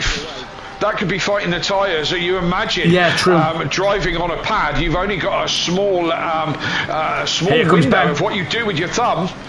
Taker got a poor run through the chicane. Ben's coming and having a look. Got a break early enough, get it stopped. Mike's still having a look at Jamal. Mike's not let Jamal go here. And again, look, Taker just slides out the hairpin that he is. Let's go on board with Overtaker. Let's take a look at this. Yeah, I mean, we all know how a pad works, so imagine the small margins to turn it and the small margins that you need to accelerate gradually, with tyres on their way out. I take my hat off to the guy, I really do. Well, 100%, and like you say, one of the best pad users that I've ever seen. That I've ever seen in sim racing. Full stop. Fair play. And I mean, he was epic on Project Cars, and I remember him saying that he wasn't going to join ACC because he just couldn't do it on the pad. But he seems to have got the hang of it over the last 7 seasons. He has indeed, and won a race this season. Dan Davis going to go winless in a championship. I don't remember the last time we said we saw Dan Davis go winless in a championship. So I would say look out next season. Oh, 100%. I'm not saying that Dan's not going to be back to take a win, but it's just very strange to see. Ben PN says he's with that back end loose. Honestly, PN's got a couple of pads spare, apparently ready for the Nordschleife 24. Excellent. Are you doing it on pad as well, Phil? Yeah, Phil's pad. Yeah. Well, good luck with that. I don't think I could do it anymore, Matt. I really don't. No, I can't. I mentioned Adam from the Kawasaki Centre earlier in my little story, and he started to play the game now. He's got ACC, and he's been driving it on the pad, and now he's been starting. He's getting to the point where he's now starting to twiddle with the setup and seeing how important that is. And I told him everything is relevant. PlayStation. Yes, of course. PlayStation, there we go. Get him involved. Send in the Discord. Of course, he's not one of them, you know. He's starting to get. Sorry, Xbox users. No, actually, I'm not. He's getting to just tweak with the car, and I said to him, "You wait till you go for steering wheel." And he's looking at one. He's looking at a G29, which we know are bulletproof certainly for starting up, and. I said to him, you wait till you get on the wheel. It totally changes things. You have to start all over again, the way you learn how to drive and what you need to do. But for all the years I've been on a wheel, I couldn't go back, Matt. I couldn't do it. No, I couldn't do it neither. Just want to point out that Ben has now fell off the back of Overtaker due to not being able to get past him. It's allowed Jamal and Mike to come onto the back of Ben. I think we've got a four-way fight to the end here, Kelly. Tordot's got within 6 seconds of Sylph, and that's not through Sylph losing pace. That's through Tordot gaining on him. So Tordot's just been a bit quicker in this race. Got the fastest lap back as Tordot. It's all going to count for nothing. Jamal just on the grass a little bit there, down in towards the Melbourne hairpin once again. And Overtaker's just now starting to run a little deep on these tyres. He's going to hang on in for at least a minimum of P8. I don't think Carlos is going to gain 10 seconds in 5 minutes, but will he be 5th, 6th, 7th or 8th? That's going to be the biggest question. Yes, indeed. And in the chat, Lexi said that I'm an Xbox. I'm on Xbox. Well, don't worry, Lexi. You are young, and you've still got time to understand the error of your ways. Rob Smith saying, all the best are. Rob, I am disappointed in you. I thought you were better than that. Yeah. But never mind. PS5s are like Guinness. They're just quality. No. PlayStations are like Cornish oven pasties, and you know what they taste like. Yeah, and they are quality. Let me tell you. Oh, even cold. Xbox equals Ginsters. I won't go that far. Either way, this is a train behind Overtaker here, and he is pulled well out the way of Ben to not give him the slipstream there. I'm just wondering if it is a controller issue. That just didn't look natural. And again, look, he's so slow through the chicane. He's Overtaker, losing time. And let's see what happens here. In towards the hairpin. Ben kind of defending from Clouden. Overtaker defending from Ben. Mike's having a good time watching all this develop. Yeah. In the chat, unfortunately, Lexi asking Rob if he's doing the 24, and unfortunately he's not for whatever reason, in-laws or whatever. But I hope you'll be supporting us, Rob, no doubt. And Alexi saying, we really starting a PlayStation Xbox debate? No, we're not. There is no debate. No, you're right. None at all. It's all about the Nintendo Switch. Absolutely. Overtake Mike. Up the Atari. Yeah, go on the Sega Mega Drive. ZX Spectrum. A bit too old for me, that. Lexi probably doesn't even know what a Sega Mega Drive is. That's how old we've gone back there. Do you know what I mean? Swindle Max says that wheels and pedals allow much more immersion for me, but I'm amazed with the guys on controllers who have serious pace. Let's see that. PN says I've got both, so I don't know if PN's on about he's got wheels and pedals or just serious pace. Either way. I think he's on about the games.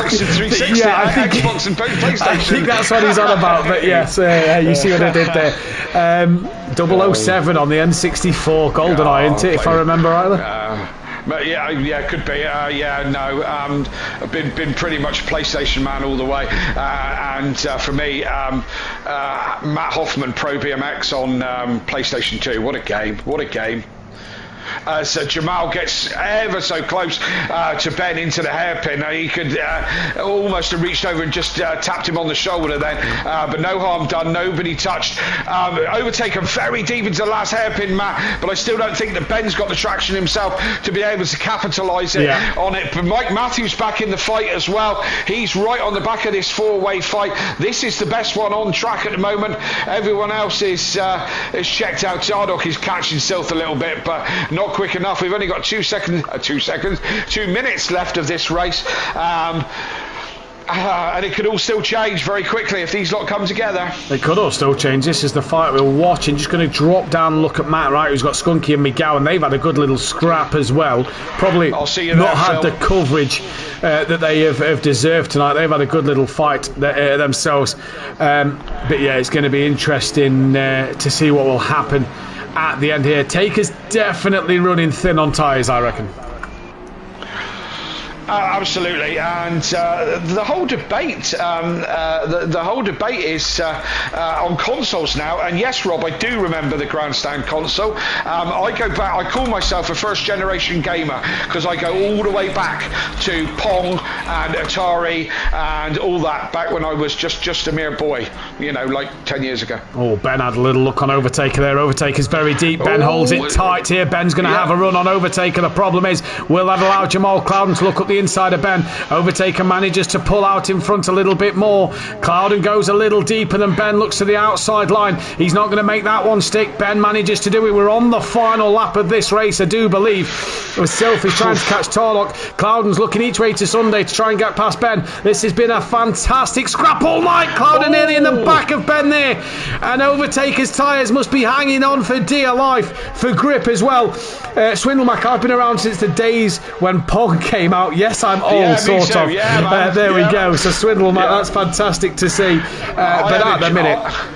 I owned a genuine Space Invader machine, a proper arcade one for years. That's how go right back to the arcade days. Up the first generation. Right, Kelly, I want you to keep an eye on this fight because I am going to tune in just a moment to that of Sylph, who's going to come to the line and become champion as he exits the Melbourne hairpin. Sylph is on his way to take a race win in fantastic style here tonight. He's taken it with 2 race wins. What a job to do it at the final week. He's not won since back at week 4. But Sylph is going to be your new pro champion and crosses the line. Tardock second place with the fastest lap. Will Freeman, has he done enough to maybe steal that third place against Dan Davis in the Drivers' Championship? We'll see. He comes across for third. Dan Davis is going to get P4. But we're going to ignore Dan across the line because these 4 have got 1 corner left. And Overtaker's going to do it. Overtaker has somehow hung on to this next position. We're going to drop back down to Matt Wright, who's got Skunky with him for a fight. Who's got McGowan, with him for a fight. Good job here by all these drivers. Mike Matthews would have crossed the line P8. Jamal Clouden was P7. Overtaker hung on for P5 in this one. Carlos is going to cross the line in P9. What a day of racing here at Donington Park. Shame we lost a couple of drivers in this mid-session, second race. Because it could have been an absolute blinder, but Matt Wright is going to hang on here over McGowan for P10 and 11. What a fight between them two. Skunky comes across the line for P12, and we've just got to wait for Maya to come across the line as well. Great scrap, great day. Overtaker, well done to hang on in there at the very end. Let's just get a quick poll up on the stream for driver of the day. While you're doing that, I'll just finish off the comments. And Alexi, you really need to tune in early, Alexi. I'm going to be on the comms. Matt's going to be on the comms. Dan's going to be on the comms. Everyone's going to be on the comms except yourself because you've opted to drive all the way through. Unless we can get you in on the comms and you can drive at the same time, that would be interesting, wouldn't it? It would be interesting. But we're all going to be on the comms for the 24, and we want everybody to join us. Oh God, driver of the day. That's a tough one. I haven't even thought about that, Matt, to be honest with you. Well, you have a think while we jump over to the Discord chat. Yes, absolutely. Let's go right there, right now.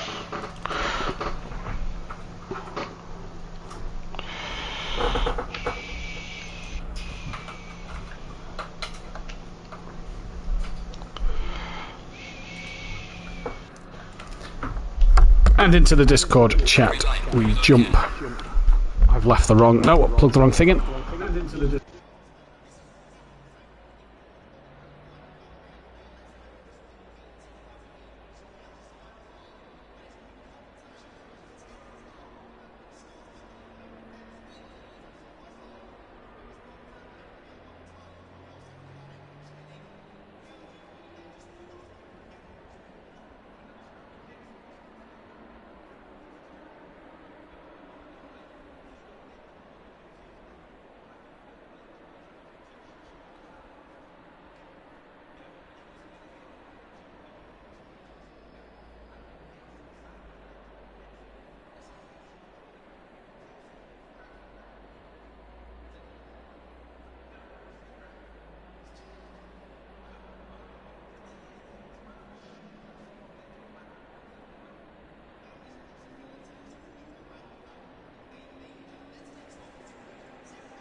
Hello.